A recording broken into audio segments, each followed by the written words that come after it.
Welcome to Florida Gators Live 25. As always, it was another exciting week in the Gator sports world and just the sports world all around. It's draft weekend, Thursday through Saturday. You got the draft. The biggest news out of the draft has been Shedeur Sanders. He was someone that 2 weeks ago was nearly unanimously being taken to the Giants. So for him to fall all the way out of the first four rounds, that's just a wild circumstance to happen. Ends up going in the fifth round to the Browns after they took Dylan Gabriel, which was another shocking scenario where it's like they took Gabriel over Shedeur. What is your opinion on this? Yeah, well, it's kind of been all I've been thinking and talking and writing about the last couple of days. My day job at College Sports Wire, like covering the draft from a college angle, like our main storyline has been when is Shedeur going to go, if at all. Probably the most stunning draft slide I can remember, certainly that I've witnessed, maybe in recent history. Because like there were mocks like going into the draft on Thursday. A lot of people were starting to say like, hey, Shedeur is going to fall to the end of the first round, if not out of the first round entirely. I don't think there's any single person who predicted Shedeur falling to day 3 and not even going in the 4th round on day 3. Obviously the reports about the interviews and sort of the I guess character concerns. Obviously I would say it looks like there's some credence to that. A little bit questionable for the Browns though, if you have those concerns to then throw him in the mix with another rookie quarterback. Like, I don't know. Yeah. We'll see how that works, but I'm very skeptical that that's going to be anything other than kind of toxic. Yeah. And a tweet surfaced from from Deion Sanders from March 13th of 2018. I love what the Browns have done this offseason, but if I'm a young QB, ain't no way I'm going to Cleveland. I would pull an Eli Manning if possible. Think about that. # truth. It's funny that you bring that up because I'm pretty sure sometime in like spring 2024, Deion went on a podcast and literally said if Shedeur or Travis Hunter ended up on an NFL team that they didn't want to be with, that he literally said like, I will pull an Eli and get them out of there. So I probably didn't help their case a ton if teams saw that. I'm pretty sure that's like why he fell to the 5th. And if you're the Browns, you get to the point where in the 5th, you're getting a guy that most people had going in the top 10. Some people had going like 21 to Steeler, and you're getting them in the 5th round. Your QB Deshaun Watson, ignoring the off the field issues, he's been pretty bad since going to Cleveland. Since he took injured I was saying injured and not good even when he's not injured. Yeah. And you look at the rest of their QB room, they have Joe Flacco. They signed another QB who's Kenny Pickett. That's right. And then they just drafted Dylan Gabriel to go alongside Shedeur now. It's definitely not a good situation there in Cleveland. It's not like they have great weapons either. They drafted, what running back did they draft? I know they drafted 2. They drafted Dylan Sampson and Quinshon Judkins. That's right. And they drafted Harold Fannin from the tight end from Bowling Green. Yep. So they got some weapons, and they have 5 quarterbacks on the roster. We'll see if one of them's good. You're looking at the first 2 with Deshaun Watson and Kenny Pickett, and I don't have much faith in either of them. Yeah. And Flacco, maybe he has Flacco magic still left in him, but he's so old. He's like 40 now, right? If not older. It's something like that. He might be older than 40 at this point. Joe Flacco is 40, yeah. January 16th of 1985. That would be crazy if it was 18. Yeah. Feels like it. Yeah, but that was the big news of this week so far weekend. I was shocked. I didn't think he'd make it out of the I thought he would make it in the first round. I didn't think he would get past the Steelers at 21 or wherever it was. That's where I thought too. I kind of thought that was like the latest he could possibly fall. And then I thought it was kind of a given that the Browns would take him at 33 just to lead off the second round. And then when that didn't happen, I'm like, that was kind of when I was like, oh, this might be bad. After last night, I thought he was going to go undrafted. I did. No, I thought, me too. Because I thought it got to a point where, if you're taking Shedeur in this point, it's probably not to be your future QB. It's probably to be a backup. And Mhm. I don't know if Shador's the type of QB with his publicity you want to be a backup. Like, I Yeah. think his skill set fits it, but I don't know if the publicity around him and mindset fits it. Yeah, like I saw like I think it was like Pelissero and Rappaport, like the NFL insider guys being like, Mhm. maybe this means like a team with an established quarterback and a good culture goes and gets him, like a team like the Eagles or something like that. But it's like that seems even worse. Like you're gonna go add a guy Yeah. who like truly thinks he's the best quarterback in the draft to like in a situation where barring injury, he just isn't gonna play. Like at No. least in Cleveland, I mean, their quarterback situation is kind of a mess in different ways, but at least Shador could still like he could win that job. I mean, it's not like that's a ridiculous thought. Yeah, absolutely. All right, we'll stop talking about that there. Before we get into the show, I'd like to remind everyone that they can like the video, subscribe to the channel, check out all the other Voice of College Football content. They have many other channels, including Florida, but you can go check all their other channels out. They'd be greatly appreciative of that. But I think it's time for us to get into the show. The major news this past week for the Gators has been DeAndre Robinson enters the portal on Thursday. The reports are it's for Miami.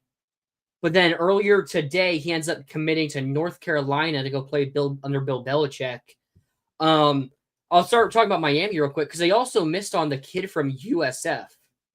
I'm pretty sure they Mm. moved on from DeAndre because they thought they were going to get I think Brandon something, who I know who Cameron you're talking about. I Goodman, can't think of his name off the top maybe. of my head. The I guy think it's like did he go to Rodney. LSU? I saw he was visiting Yep. LSU. He He did. committed to LSU earlier today as well. Okay, I missed that. Like an hour after Robinson committed to UNC. Got it. So, I mean, Miami ends up whiffing on both their first, on their two defensive tackle prospects. And after everyone was saying that Robinson was entering the portal to go to Miami. So, I mean, that's a big bust for them. But DeAndre Robinson was projected to be our backup defensive tackle, playing behind Caleb Banks. From the impact, like how much of an impact was Robinson going to have this year? He was probably going to get more playing time than last year. He's the backup defensive tackle. Mhm. He played 100 and something snap, like in the low end hundreds on snaps last year. Probably could have got that up to 150, 200 ish going into for this next season. But I think with the fact that we already have a player, a defensive tackle, on a visit today, since last night actually, I don't think this will end up being a huge loss. But he's someone who was a 4-star recruit that got to play a good bit last season for a freshman in the trenches. It is a loss that you hate to see. Yeah, like I don't think this is a transfer that's worth melting down over, but at the same time, I do think this is a guy that Florida probably didn't expect to lose. I mean, I No. think, like you said, sort of played a minimal role, but played a solid role as a freshman last season. Had some moments that looked pretty good. I think had like 1.5 sacks or something. But he I think he's probably behind. I mean, I think there are probably at least 2 or 3 guys who are probably going to be playing ahead of him this year.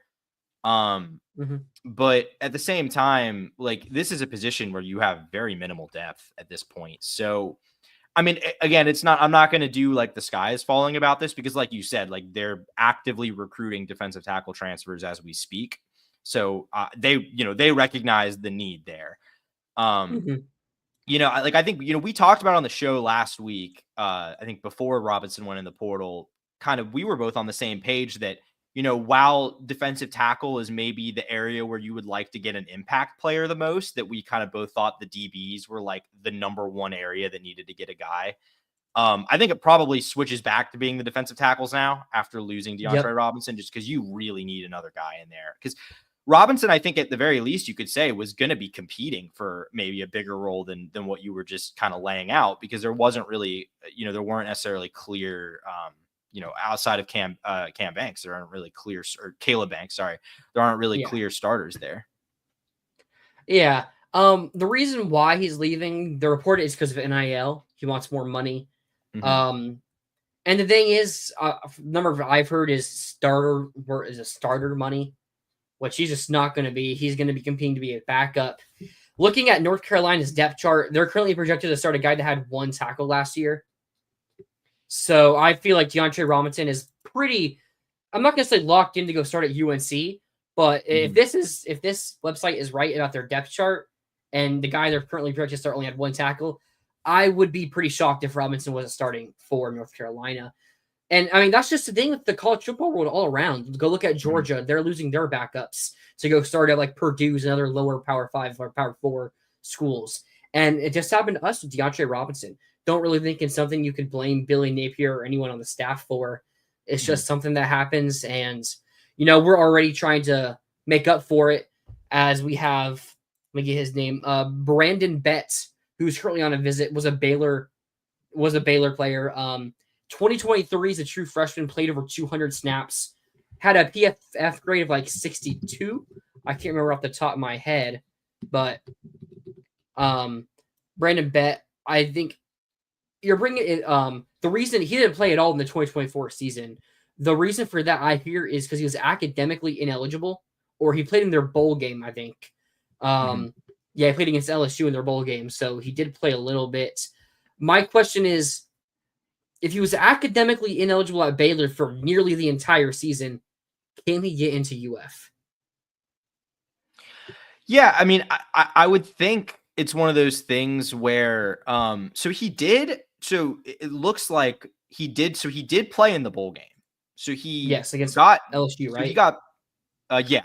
So he got back in good standing enough to regain eligibility at Baylor. So that, I mean, generally speaking, I mean, maybe Florida has slightly higher standards, but unless you're like a Duke or a Northwestern or a Vanderbilt or a Stanford or whatever, like generally the admission standards are fairly similar. I mean, to me, like this is one of those things where there's a lot of things I won't necessarily give Billy Napier the benefit of the doubt about, but I think a situation like this is probably one where I would, because it hasn't really been a problem for them. I think we saw under McElwain and Mullen, they would take guys who were pretty questionable qualifiers just to do it. And Billy hasn't really done that.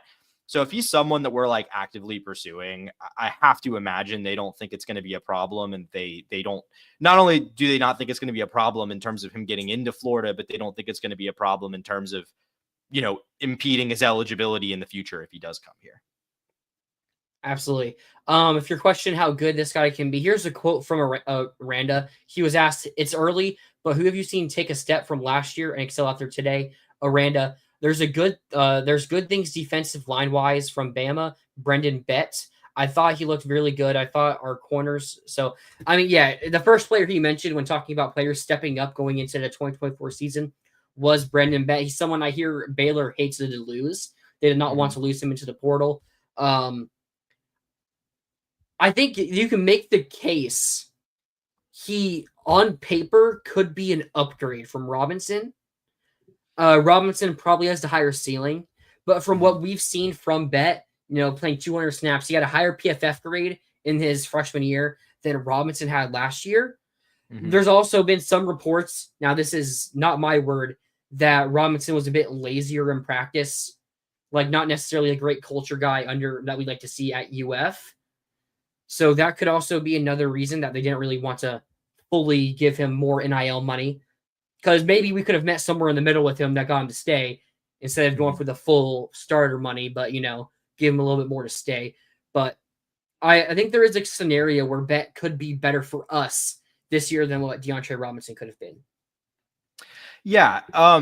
Yeah, not only going back to the PFF grade you mentioned, not only was his PFF in 23 better than DeAndre Robinson, it was actually, unless Baylor's website's lying to me, it was the fourth highest for any freshman interior defensive lineman that year. So, I mean, a guy who really produced a lot as a true freshman playing in the Big 12. And I mean, keep in mind, I don't remember who they all played, but this was a Big 12 that still included Texas and Oklahoma too at that point. So, I mean, like, yeah, I think you kind of hit the nail on the head. Maybe DeAndre Robinson does have the higher ceiling. I mean, Brandon Bett, 3-star prospect, not a super highly regarded player coming out of high school. But look, I mean, production speaks for itself. And if you're producing that early on, I mean, taking a year off, like that is rough to have that kind of interruption in your development. But I mean, luckily it wasn't due to injury. So it's not like he's got something physical he's recovering from. So to me, it's like, yeah, I think it's almost to me like a Denzel Aberdeen situation in a lot of ways. Like not one for one, but it's kind of, these are the decisions you have to make in the transfer portal.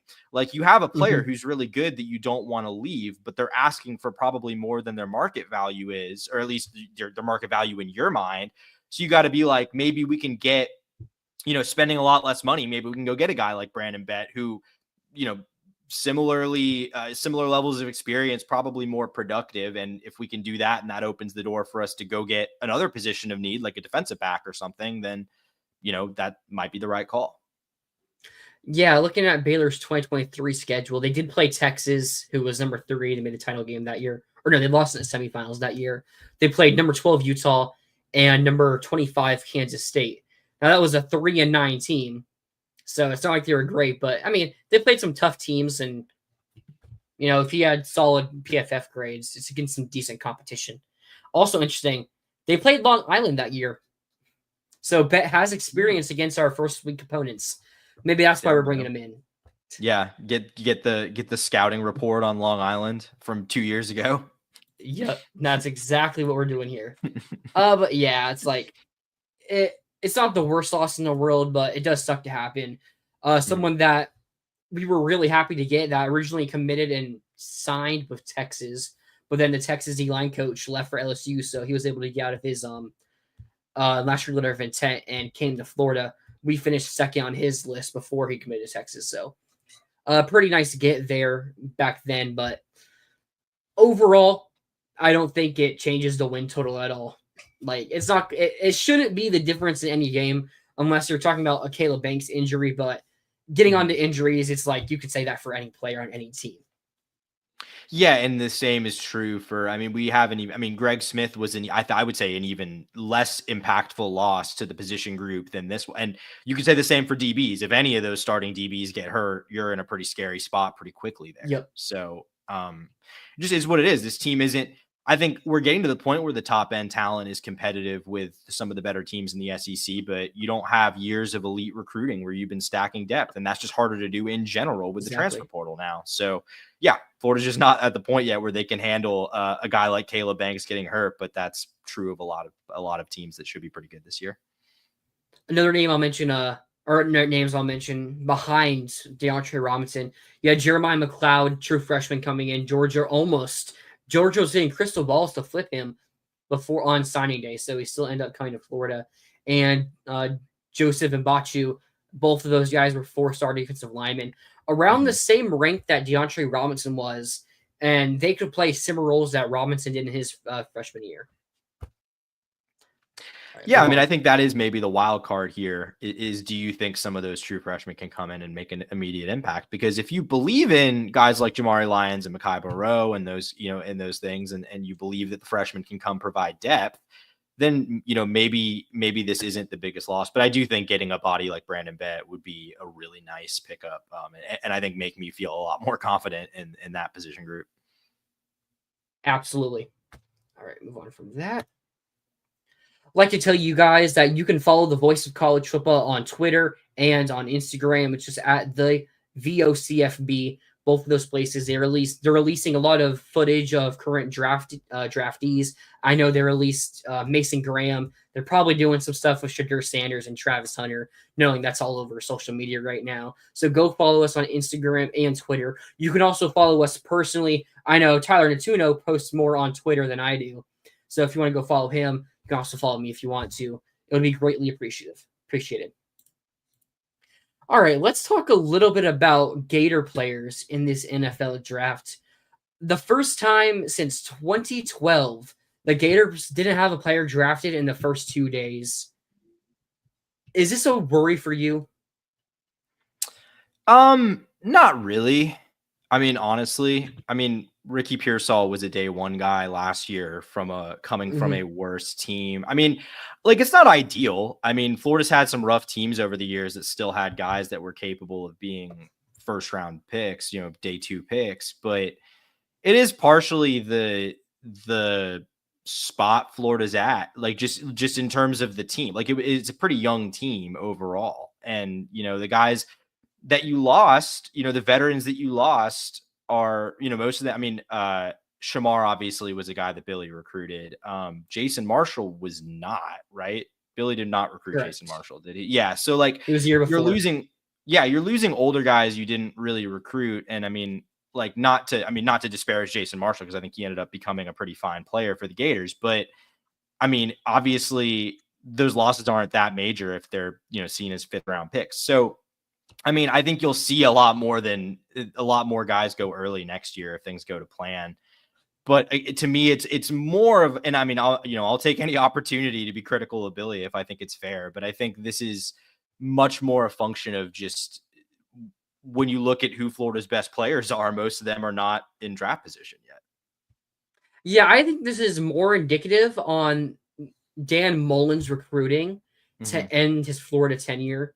Jason Marshall, he was in his final season here, his senior year. He's the one player, right? I need to check that from 247. How many players from that 2021 class have left Florida for their senior season this year? I think that's something we gotta look up, but I think it's something that really shows. Antoine Ryland Powell I think he got picked. So if he hasn't gotten picked, he's gonna get picked. He hasn't. I think was he part of that class? He is not, really. He has not yet. No. That's honestly kind of crazy to me. He ended up having a really nice career after he left. He's a bit more of a smaller guy, so it's like, let me go to my 2021 rankings. I have them right here. We had the 12th ranked class in 2021. Jason Marshall just got picked. Scooby Williams, he might still be at A&M. Yeah, I'm pretty sure he's at A&M. I just couldn't remember. So he's not going. Ended up being an low-level SEC starter. Yeah. Donovan McMillan. Yeah. Donovan McMillan, nothing. DeJuan Black, nothing. Marcus Burke, nothing. Okay, Tyreek Sapp. This is someone that's still here going into his final year here at UF. Justice Boone, nothing. Corey Collier, nothing. Austin Barber, he's developed to a pretty nice player who will probably get drafted next year. Dakota Mitchell, retired, I'm pretty sure. Carlos Del Rio, nothing. Nick Elkness is now back at UNLV with Billy. Gage Wilcox, Christopher Thomas, Desmond Watson. I think he'll get signed as a UDFA or someone. He's gonna get into a camp. Someone will give it a try. Dejon Reynolds, nothing. Yusef Markball, nothing. Jadarius Perkins, nothing. Jordan Young, nothing. Chief Borders, nothing. Okay, Slaughter. So he's going to his final year. Slaughter would have probably been our highest picked player if he did leave. And then long snapper and Kitten, no, we don't really need to talk about much with him. So, but I just named, how many is that? 23 players, and 3 of them probably would have been drafted this year, including Jason Marshall. That kind of shows how bad the recruiting was to end the 2021 class. You can also go look at Billy not really wanting to utilize the transfer portal as much as recruiting. Because, you look at our recruits, DK, our first pick, the first pick of the 4th rounds, the first player we had taken was a transfer. You look at last year, Ricky Pearsall was a transfer. Maybe Billy should have brought in more transfers. Maybe that would have elevated the team. I don't know if the caliber of players really what held down this team this year and a little bit of last year. But they probably could have had a couple more draft picks, probably had someone go a bit earlier than they did. But I think the main thing this shows has been Mullen's recruiting to end his tenure here at Florida and Billy's lack of wanting to overutilize the transfer portal. Yeah, I think you made an especially good point there at the end. If this is an indictment of anything for Billy, it's an indictment of the fact that he hasn't gone and gotten enough of these veteran transfers who would be picked in the first 2 days of the draft. But that strategy comes with its own downsides, as we've seen in a lot of other programs. And I think, part of the reason that we have the optimism that we do about Florida's potential this season is the retention, is how much they're bringing back. And if you had a portal class of 5 seniors who were all, top 4 round prospects, you wouldn't have that retention because they'd all be gone. So again, I think kind of like what I said earlier, I think it really boils down to what they retain. Because like you said, Jake Slaughter, we know centers don't go too high in the draft, but probably decent chance Slaughter's a day 2 pick. if not an early day 3 pick. He would have been at worst a 3rd round pick. Yeah.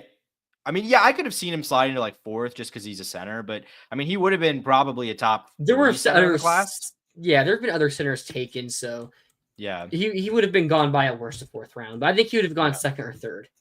Mm-hmm. So, but yeah, it is kind of wild because that was not only the first time since 2012, but only the 2nd time since 1993. So, not something that happens very often.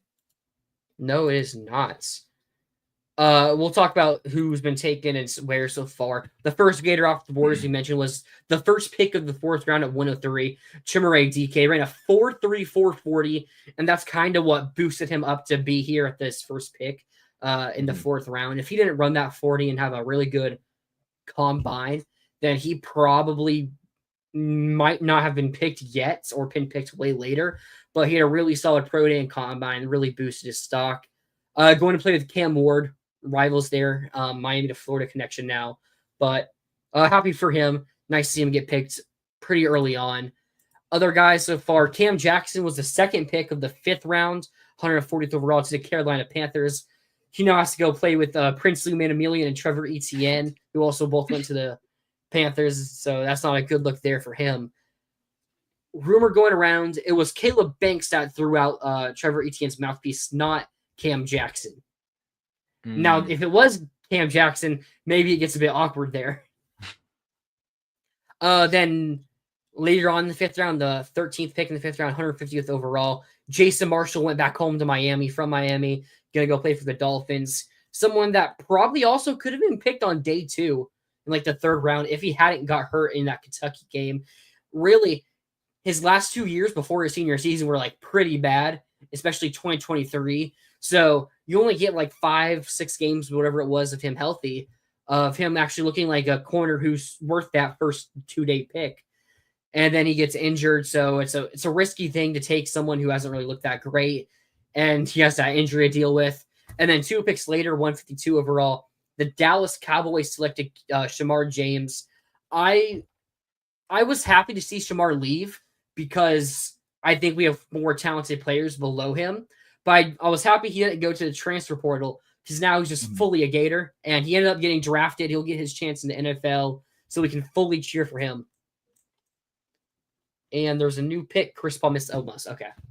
What is your thoughts on the 4 players drafted so far? Yeah, I'll start off with DK. I mean, like, I just think DK, I have a hard time thinking of a transfer move that has been more mutually beneficial to both parties than DK coming to Florida. DK, a guy who had a really productive 2022, saw that production dip a lot in 20. I'm not really sure why. I don't think he was really hurt. But his production at Wisconsin dipped a lot. Yeah, I mean, that's the only thing I could think of. But so yeah, production dipped a lot in 2023 and then comes into Florida and I mean, has a very nice year. I think maybe an underrated player. I mean, obviously people gave him a lot of credit, but I mean, I think maybe the unsung hero of the offense this past season. And boost his stock to the point where he's in, an early day 3 pick going in the 4th round, leading off the 4th round, didn't he? Was he the very first pick? Yep, first pick of the 4th round. Yeah. So, I mean, really cool for him. And I mean, I think he was invaluable for Florida last year, especially with Trey Wilson, having kind of injuries and not being able to contribute the way we thought he would. Having a guy like him, in addition to Badger, who's kind of more of a big play threat, but not as consistent on sort of everything they were asking him to do. Mm-hmm. I think that was really helpful. So it's just nice to see a guy, take that opportunity, run with it, help the team while also helping himself tremendously in the process. So I thought that was cool. Shamar too, I think I'll note, pretty sure, I mean, since this is the first year it would have been eligible and he's the only one so far, only player Billy recruited for out of high school who's gotten drafted so far, right? At Florida. Yeah. I mean, you look at the other players who were in that 2022 class. Mm-hmm. I mean, Kamari Wilson, he just ended up not working out. Devin Moore could have been if he hasn't had these been so injury prone throughout his career. Yeah. Other notable players like Chris McClellan is up transfer from Missouri. He's been meh. He's been okay. He's been solid starter, kind of like Scooby Williams we mentioned earlier. Jamari Lyons, he had that injury last year, so he didn't really get his full time in this time to shine. I mentioned Devin Moore. Etienne, he got drafted earlier as well. So he is another player that got drafted Sure. that Billy signed. Good point. But the other players that you could see signed, I mean, from his first class and yes, second class, like Trace Mack. I mean, we'll talk about this later, but yeah, I'm sorry. We'll talk about it later, actually.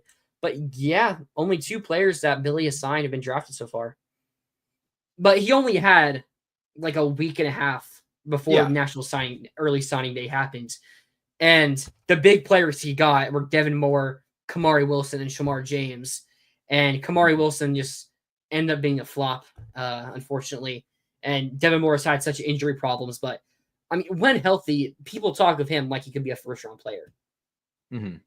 Yeah, no, I mean, it makes sense that it hasn't happened, like, that it was just Shamar at this point. I think it's more interesting, like, that we're far enough into the Billy experiment that a guy that he showed up, wasn't committed to the Gators, recruited, got to be committed to the Gators, and then has gone through a full college career and now gotten drafted. Like, it's just kind of wild to think that we're that far along. That's kind of more the only point that I was trying to make there. And you got to remember with Shamar, he was committed to Florida before Mullen fired Todd Golden. I mean, not Todd Golden, sorry, Todd Grantham. Oh, that's cursed right there. But yeah, Shamar was committed to Florida until Mullen and Grantham were fired. And he just liked Florida so much that he stuck with Billy. I remember the story was that Patrick Toney stayed up until like 3 a.m. playing video games with him. And it really built a bond. And that built a really good, strong bond between James and Toney. And that was enough for Shamar to end up coming to Florida. And he had a solid time here. I mean, some injuries last season that really probably derailed a good bit of how good he could have been here. But, still ended up getting drafted, and I'm hoping him for the best. The best for him. Yeah. Yeah. You have anything you want to say about, like, Cam Jackson or Chase Marshall? No, I mean, I think Cam Jackson, Marshall, sort of a guy who, like, up and down career, started off being like, wow, this guy's going to be incredible. And then, just some injuries, some just inconsistent play sort of in the middle of his career. And then I thought got it back on track pretty nicely towards the end there. A little surprised he didn't go earlier than this, just with the talent and the potential ceiling there. I think it was the injuries. Yeah. And that's then Cam Jackson, I think. Yeah, and then Cam Jackson, like a guy who, just really impactful transfer, a guy who was critical to the improvement we saw on defense this past season. I don't know if he necessarily projects to me as like a major contributor in the NFL, but it was cool to see him get that opportunity late in the draft here. Yeah, I kind of see him more of as a complimentary piece. Like, I think he could have worked fine with the Jags, where you have, Eric Armstead, Josh Allen, Travon Walker next to him. And then you just have like a big, hard to move nose tackle. Like, he's going to be really good in the run support, as well as you have some other guys besides him who can make plays. Yeah. But I think the things that kind of held Shamar James and Cam Jackson back, I have it here, or that's the other chat. Whoops. The relative athletic score, you know what that is, the RAS? Yeah. Like grades their overall scores. Shamar James graded out as a 6.98, which is like the middle percentile. It's like it's a 6.98, so not the best. Cam James specifically, or Jackson, 3.74, which one of the worst of the defensive tackles in this class. Ranked 1,136 out of 1,812 since 1987 of defensive tackles. So that athletic score really is what held Cam Jackson back, but it kind of goes on to what we said. He's more of a complementary piece rather than like the big time playmaker in that on a defensive line. Yeah, I'm not like stunned he got drafted, but I may be a little bit surprised he got drafted. I'm not sure I was expecting Cam Jackson to get drafted. Oh, I was pretty confident he was going to get drafted. I thought he could go a little bit sooner too. Really? Okay. Interesting. Yeah, defensive tackles, run stuffers especially have been going really early in this draft. That is true. So, it's a very deep class in that regard. And they've been going pretty well in this draft, so I was pretty confident he'd be drafted. Some other players were still waiting. I'm expecting Elijah Badger to still get picked in the 6th or 7th round. I mean, the 7th round is kind of where things get funky because you have players that could have been drafted in like the 3rd to 6th that decide, hey, I'm just going to be a UDFA, decide where I go. So that could be Elijah Badger if he doesn't get picked here in the 6th. I also expect Brendan Crenshaw Dixon. I thought he could have gone in the 4th round as well. I'm kind of surprised he hasn't been drafted at this point. I thought he was a really good tackle for us. I saw some like 3rd round hype for him like a month ago, but I guess it hasn't really worked up to the teams and general managers. Maybe similar to Stone Forsyth. I remember him a couple of years ago. People were talking about him as like a 2nd round pick. Yeah, I remember that. And then he ends up falling to the 7th, maybe. I think it might have been the 7th round. I think it was maybe the 6th, but yeah, he had a late slide. Yeah, I remember talking to some people who scout, and they were really high on him, and they thought Seattle got a steal, and I'm pretty sure he's started some games for Seattle, so had a nice little career for him. Didn't realize that. He's been like their backup, their 2nd string, so I think I saw he started a couple of games, but yeah. Tim here, go Gators, Tim. And then Jeremy Crawshaw, punters and kickers, you can never really tell. Like, unless they're an elite kicker or punter, then they're probably, it's hard to tell. They could not be drafted. Is there any players I'm forgetting of? Is my screen going crazy again? Yeah, I don't know what that's about. Hold up, let me just... Good. Sorry, folks, experiencing some technical difficulties here. Hopefully we'll get Tyler back here in a second. Till we get back. I don't think any Florida players. I think that's it. I don't think anyone's gotten drafted since we started this, but I'm not watching the draft currently, so I don't know. But and Tyler's back, it looks like. There we go. Yep. Okay. Your screen seems to be good now. Yeah. I did that before you when I was setting everything up as well. I just had to leave and rejoin and I fixed it. Gotcha. Desmond Watson, we talked about, is probably going to get some undrafted free agency type of buzz. I think we'll also kind of get we'll get a shot as an undrafted free agent. Is there anyone else I'm missing? Did you said Montreal? Yeah. Okay. Then I think that kind of probably covers it, right? I don't think there's really anyone else. I think so. George. I mean, unless you think like, will Slackman be even a UDFA? Desmond Watson will be if you. I missed if you said him. Someone's gonna give Desmond Watson a look. Yeah, Desmond Watson could be like a 7th round draft pick. Honestly, he's the type of guy. It wouldn't shock me. Because it's usually the 7th round picks aren't guys that are projected to get drafted. It's like, okay, I like this guy. I'm just gonna give him a call, and that's like the type of guy Desmond Watson is. Yeah. It's like sometimes too, it's guys that you don't want to become UDFAs because like you don't think you'll get them. So like you'll reach a little bit on a UDFA just to lock them up too. Yeah. Yeah. George, go Gators, beat Long Island University. Amen, George. Amen. All right. We'll move on from that. Let's get this out the way. Get your business, product, service. Get your business, product, service, or personal brand to the next level by partnering with the voice of college football. See what our partner Win Agency has to say about its sponsorship experience with us. Let's discuss how you can also reach your target market. Contact us at sponsorships@vocfb.com today.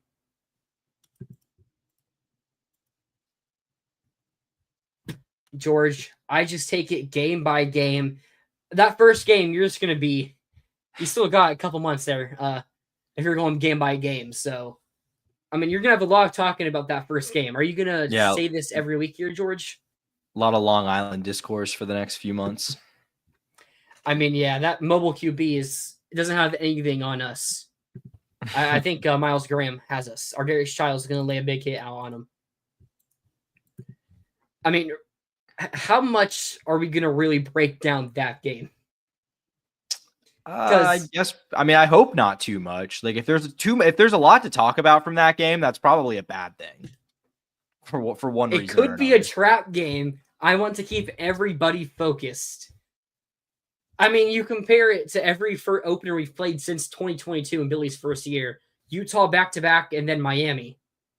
So, Those games got so much talk because they were Mhm. big games against top 25 opponents, top 10 even, with Utah in their first year against us. But it's going to be weird playing a cupcake game week 1 because we just haven't done it since 2021. Yeah, it's really nice too. Like I'm looking forward to it. I mean, they're cool, like they're fun to watch these like week 1 like real games, but they also kind of suck because you don't really know. There's no preseason in college football, so you're just kind Mm-hmm. of figuring it out as you go along. It'd be much nicer to have a team where you can kind of work out the kinks against, especially because you got USF week 2, who's a solid, not great, but a solid G5 team. And then obviously on the road at LSU in week 3. So like the season kind of kicks into gear pretty fast. Pretty nice, I think, to have an easy game week 1. What should be an easy game week 1. Yeah, George. I mean, I don't know. Billy doesn't win a lot of games by 50, but like We should did win the probably be Stanford around game that by, range. I mean, we won it like 52-7, so Yeah. close enough. But it should be pushing. It should definitely be similar to that score wise, I would say. Yeah, I think it is going to be good for us to play a cupcake because you're going to get Lagway into the game scenario. We're going to see his arm. You're going to be able to work out some of those kinks. Like, who's going to be starting at receiver? Is it Dallas Wilson? Is it Khalil Jackson? Is it Aiden Mizell? And maybe even on the nose tackle, like, is it Jamari Lyons, Makai Mhm. Burrow? Like, who's starting there at nose tackle? And the safeties, is Zaquan Patterson who could still come here, or one of the freshman safeties getting a lot of playing time? Have they beat out Thornton or Castell? Your Mhm. offensive line, you're not going to be switching out a potential NFL draft pick with Devin Manuel every third drive, going into those top 10 matchup against LSU. So I'm saying LSU will probably be in the top. I mean, LSU plays Clemson, so if they lose that game, they probably won't be in the top 10 when we meet them. Mhm. But if they beat Clemson, LSU will probably be in the top 5 when we go to play them. So, Yeah. you get 2 games to figure out what you like as a coach. And one of them's against a team that does have talent in USF, which is going to allow us to really build into our own with a lot of confidence. Yeah, and I think it allows you that too, George. It is an opportunity to pad everybody's stats. But I think even more importantly than that, it's an opportunity to kind of like you said, like at these positions where there's not a clear incumbent, it kind of allows you to let competition extend beyond fall camp if it needs to. You've got sort of a game to work out those kinks. Ideally, it should be a game where you get the opportunity to see one, if not both, of the backup quarterbacks too. And you can kind of get a clearer picture for which one of them is going to be more reliable. Not that we should, assume something's going to happen to DJ, but just, because of the way he plays, it wouldn't shock me if he has to come out for at least a couple plays at some point. And nice to have an idea who you can rely on more in a game situation. If DJ didn't play, we should still win by 50. If DJ plays, we should win by at least 65. I mean, what was the number DJ threw for against Samford? It was like 400, right? 472? Was it that much? I knew it was at least 400. Was it almost 5? Was it really that much? It's like the second most of all time by a Gator. That's crazy. We won at 45-7, and it was 456. Yeah, but I think that kind of goes to won that game by 38 points with DJ Lagway throwing for 450 yards. What did you say it was? 400 and what? 456, 3 touchdowns. 456. So I mean that's kind of like part of it. Like Billy just like the way he paces the game, it's just hard for him to win. Like I don't think Billy's really gonna ever win games like 63-7. Like that's just not really his style. I'm looking at it. We only scored 14 points in the first half. I'm pretty sure we had like a fumble in the red zone. And I think we like missed a field goal. I mean, 55-7 like is a bit different, So I'm pretty sure there were 2 drops where we should have scored. And I think because I'm pretty sure Montreal may have fumbled, or not Montreal. Ball may have fumbled. Like in the red zone there. So that sounds it could be a little bit different. I think we should hold stuff back in the playbook. Yeah, I'd say maybe hold a little bit back. We can score 50 points on them by just running our base plays. Yeah, like you don't need to you just have Dallas Wilson go deep, and like that should be a tough. Like you don't need to run anything fancy. You just need to win by. I mean, Trey Wilson can take a wide receiver motion route 80 yards like he did against Samford. I mean, I genuinely, with the offensive line Florida's got this year, like I genuinely would expect they run for 250 yards plus as a team in that game. That's something I was thinking. Like, are we even going to try to throw for a ton, or are we just going to run it? I mean, I think both are just going to be easily available, and it's just like, are we going to run for a 70-yard touchdown, which takes away the run, or are we going to pass for a 70-yard touchdown, which takes away the rushing yards? I feel like it could go either way. I mean, just knowing Billy's tendencies, I'd say this team is going to still, in spite of the explosiveness it has in the passing game, I think this is still going to be a team that runs the ball until you can stop it. Like I don't think Billy's changing his identity in that regard, despite having DJ Lagway and Dallas Wilson, which is not necessarily a bad thing. I think you want to get the passing game going up a little bit, ready going into the USF and especially going into the LSU game. Like I could see that. I think they're going to run some like passing plays. I don't think they're just going to run. Like I bet they open up the season with a pass. That wouldn't surprise me. I still largely think though they're going to probably set it up, like do it more like run to set it up. But like, I don't know if you're just going to come out and see Billy just like draw up like 3 deep shots on the opening drive. Like maybe they do, but I feel like, especially in a game like that, I mean, literally with Ball and Jacoby Jackson, like I feel like you can just you can break off 7-8 yards a clip in a game like that if you want to. You may not have to draw up 3 deep shots a game. All it takes is 1 with Lagway. That's true. DJ's first game, that's when he was a rookie. This is the real DJ now. Yeah, I mean, he also has an offseason where he hasn't really participated a ton so far. So he, there could be a little bit of rust going on, but I feel you. Yep. All right. Should we talk about recruits or should we talk about who could be picked next year? Actually, yeah, let's I think we should do that and let's end on recruiting. How's that sound? All right. Yeah, let's do that. Who could be the Gators' top draft picks for the 2026 draft? I have a top name in my mind. I wonder if you're the same. I'm thinking of Caleb Banks. Yeah, that makes the most sense. Is he a 5th-year guy this year or a 4th-year guy? 4th-year guy, I believe. Yeah, he's a 4th-year guy. I'm pretty sure. So that definitely would I could definitely see that. That would make a lot of sense to me. I mean, maybe I don't know. Does Pup Howard have the size to be? Like... I don't think Pup is like. I have 3 guys in mind that I think could end up being first-round draft picks. The first one, Caleb Banks. We saw a lot of hype for it at the end of this year, especially after the LSU and Ole Miss games. Is really when scouts really started to take notice and the dominance he was having in those games. I mean, getting 7 sacks on the LSU offensive line, that's going to have 3 draft picks and like a 4th. And like the 4th guy who was like a 5th-year player for him, who's a really solid SEC guard. So that game, and then Ole Miss. I mean, Ole Miss's offensive line isn't great, but still dominating against a top 10 opponent. I think that's my number 1 option right there. Number 2, I don't know if he has the upside of Banks. I think Tyreek Sapp. I think he's a little bit too in between of being a edge rusher and like a defensive end that could cause him to fall and maybe have like an upside of like late first round and not even being able to get into like the mid or early first rounds. Like I could see Banks going top 15 if he has like a really good year.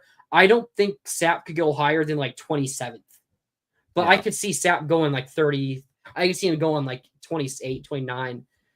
And then the last one's a bit more of a wild card. I really only say it because I've seen it mocked from other I was going to say bracketologists, but from other people like PFF, Austin Barber. People are really high on Austin Barber's upside. I think it's also at right tackle, which, right tackle really could limit where you're drafted because you usually don't draft a right tackle in the first round. Tackles going in the first are usually for left tackle, but same tackle a lot. But yeah, I could see Barber if he has a really good year. They talked about his injury issues he's had in the past 2 years, which has really prohibited him from playing really well at left tackle and made a lot of people think he should go back to the right. But if he has a good year here, he could sneak into that first round for sure. Yeah, Austin Barber was also, I think, maybe the top name I was going to say as like sort of a sleeper. Like we saw this year in the draft. I mean, there was a bit of a run on tackles. It was a pretty deep class in that regard. And I mean, I think sometimes guys go a little earlier than you would expect. So, like, I'm not sure he's a first round talent, but would it shock me if he were to be I think he needs to take a step. Like, I think if he can, like, I'll say takes another step. Josh Simmons was the last pick of the first round this year. I could see Austin Barber being that role right there, where you have a really good team that, maybe they have a tackle, but like they still have one spot open. I could see Barber being that pick right there. Yeah. Rob, I don't think he's really good, but the centers don't go unless they think he can play guard. And if they think he can play guard, maybe, but even then guards don't really go in the first round. Like much. The last center to go in the first round, I'm pretty sure was Creed Humphrey, like 2 or 3 years ago. Now, here's the thing. When, if a team really needs a center and there is a good one, they could, like the Chiefs did end up taking Creed Humphrey in the first rounds. But if it's just one team that needs him, they can probably wait until the second or third round even. So it's kind of out of Jake Slaughter's control unless he just ends up having the best season you've ever seen from a center. It's like, okay, we have to take this guy. Which, like, even then, it's still a center is kind of the problem. Like, again, maybe if they think he can play guard. I think did 2 guards get drafted in the first round? I know it was Tyler Booker and then the Ohio State dude. I think Ohio State guy got drafted. Donovan Jackson? Did he get drafted in the first round? I know, it was Tyler Booker for sure. Yeah, Donovan Jackson got drafted in the first round. And Gray Zabel, or I think he's and Gray Zabel. That's right. I forgot about Gray Zabel. Yeah, Donovan Jackson as well. So 3 guards went in the first round. So if he can play guard, maybe. I don't think so either. Is the thing? Yeah, like he's been so successful at center. It's like you gotta stick to your guns. Yeah, I mean, he'll just be the guy. He'll just be there's one every year. He'll be the coveted center that goes pick 40 or something like that in the second round. You know what I mean? Absolutely. It's like the linebacker position. The first linebacker taken, even he was a reach according to most people. Carson, I don't know how to pronounce his last name for UCLA, but it's just like linebacker. They don't really go that highly. Mm-hmm. I would say, what do you think? Because I mean, obviously injuries are going to be a concern here, but I think if Devin Moore has a clean, healthy season, that's he could boost his stock a lot. Because I would think most of the concerns with him are about health, not really ability when healthy. So yeah, I could see. So I actually was talking about this with someone else last night, or the night before. And I had lists of like who will get drafted, not where. My surefire, I had 3 were Banks, Staff, and Slaughter. Those were my top 3, and that's what I mentioned. Mm-hmm. Very likely Austin Barber, and then I had one other player, J. Michael Sturdivant, because I could see because he just has the intangibles to be a great wide receiver. So I could see him being here, maybe having a middling season, 500, 600 yards. But he has the speed, he has the size to really go and be a NFL wide receiver that someone's probably going to take him in the 4th round, 5th round at worst. Now, I could also see him getting up to like a 2nd or 3rd. I don't think he can get to the 1st. I mean, no, I was about to say 2nd seems like the ceiling to me for a guy like Sturdivant.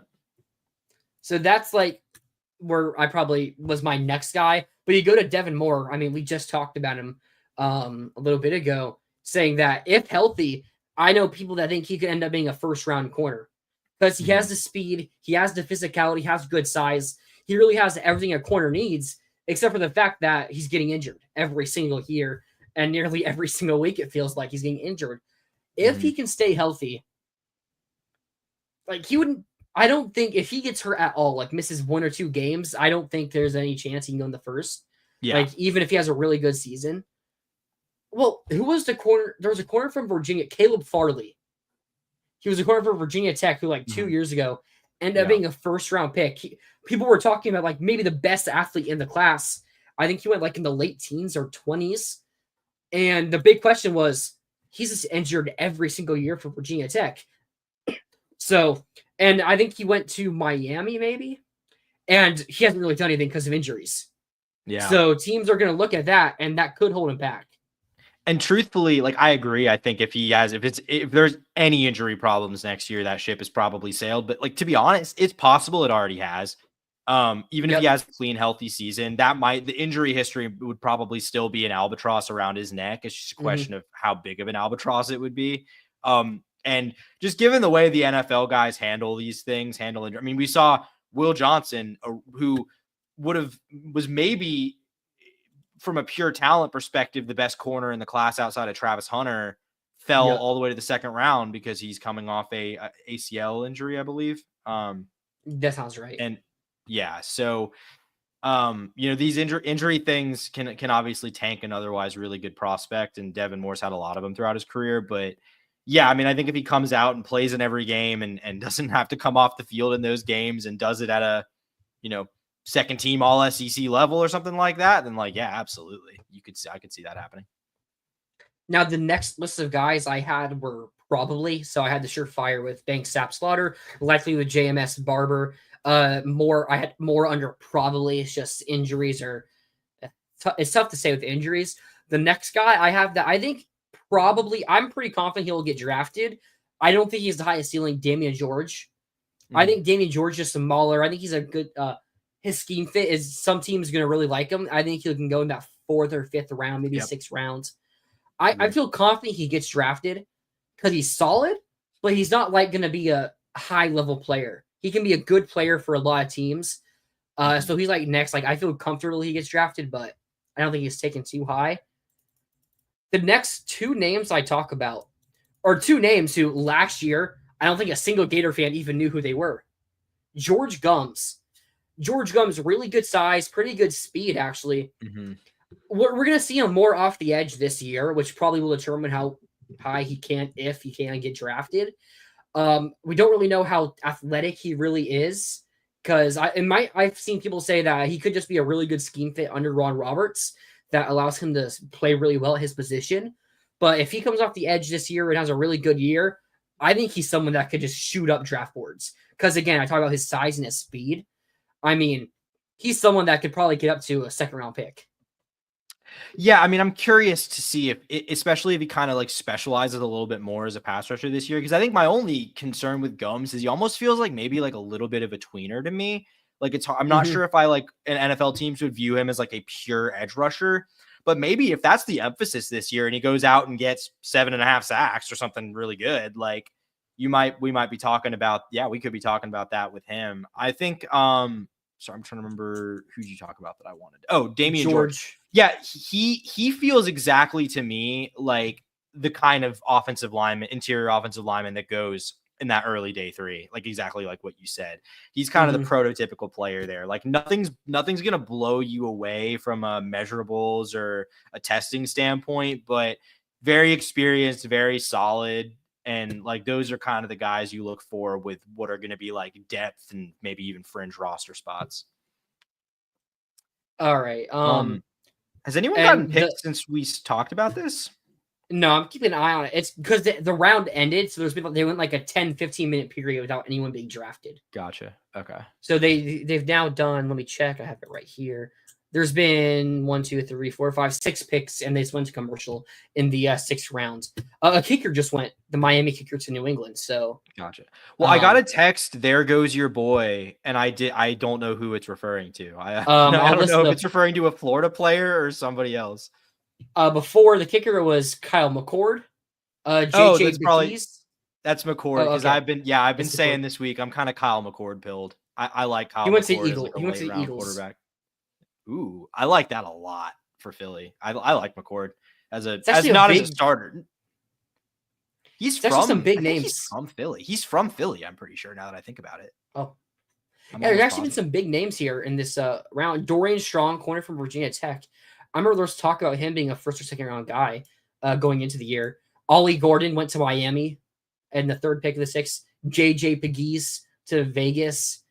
It's interesting. Don't really need to get into it too much, actually. And Kyle McCord, the kicker for Miami. Yes, I think at least one of Badger or Brendan Crenshaw Dixon will get drafted. I think both will. Jaquez Bridges could also be a 7th round guy. I'm surprised that Bridges hasn't got more smoke and more talk about, because I thought he was really good. But especially with his versatility. Those are the kind, NFL likes those DBs with positional versatility like that. Yeah. All right, yeah, we'll get back to this. I said there were 2 guys that no one really knew before last year. George Gums one. The second being Jacoby Jackson.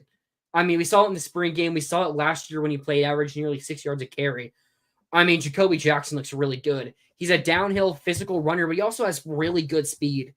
I mean, if we didn't have Jaden Ball and Jacoby Jackson was a starting running back going into the year, I'd still be really happy because I think Jacoby Jackson is going to be a really good player for us. Does he have 2 years now because of the JUCO thing? I think he has 2 more years with us, technically. That's a good question. I kind of expect, assuming he plays the role we think he does, that this is probably his last ride. I would think. Yeah. It's because he's a running back and he's already in his 5th, counting JUCO, he's already in his 5th year. So right? He does have 2 more years. Okay. I think he could have a really good season. And I mean, I don't know how high he could go. But like, because I mean, we saw the run of running backs earlier in the 4th rounds. Where I think just 3rd or 4th. ETN. You could see 3rd or 4th for him. Yeah. Let's see. I don't think and then I have Pup Howard. You brought up Pup a little bit ago. I don't know. I think Pup's ceiling might be like 4th rounder. I don't know if I saw enough of him this year because he did get injured later in the season. Yeah. He was probably our best linebacker early on. Like, he was easily our best, most consistent linebacker early on. But that was when like everyone else in the defense was playing pretty bad. So it's it's like it's easy to be the best, but it's harder to stand out as the best. So if he would have played in the final stretch of the season, maybe he could have stood out and I could have a further grasp. I could see him being in a spot that Shamar was, where Shamar James was at the end of this year, where he was someone that we really like, but it's like, okay, you have Putt behind you have Miles Graham, Aiden Childs, Ty Jackson, Jaden Robinson. It's like there's so many talented young players behind you that it's like you can enter the portal and go be the number 1 linebacker for 98% of teams in the country, or you can stay here. Your playing time is going to be split with this high 4-star freshman Miles Graham or like Jaden Robinson. You know what I mean? I could see him getting stuck in a situation like that, but he could get drafted, but I don't know if he will, or I don't know if he'll even go in the draft. Well, and that kind of plays into what I was going to say about him too, which is like he's going to have these young guys nipping at his heels this season. So if he holds that role and stays on the field and is good, I mean, I think he could boost his stock in that way just because if he's not losing snaps to some of these, the sophomores or whatever, or even like a true freshman, then, obviously he's playing pretty well. So, yeah.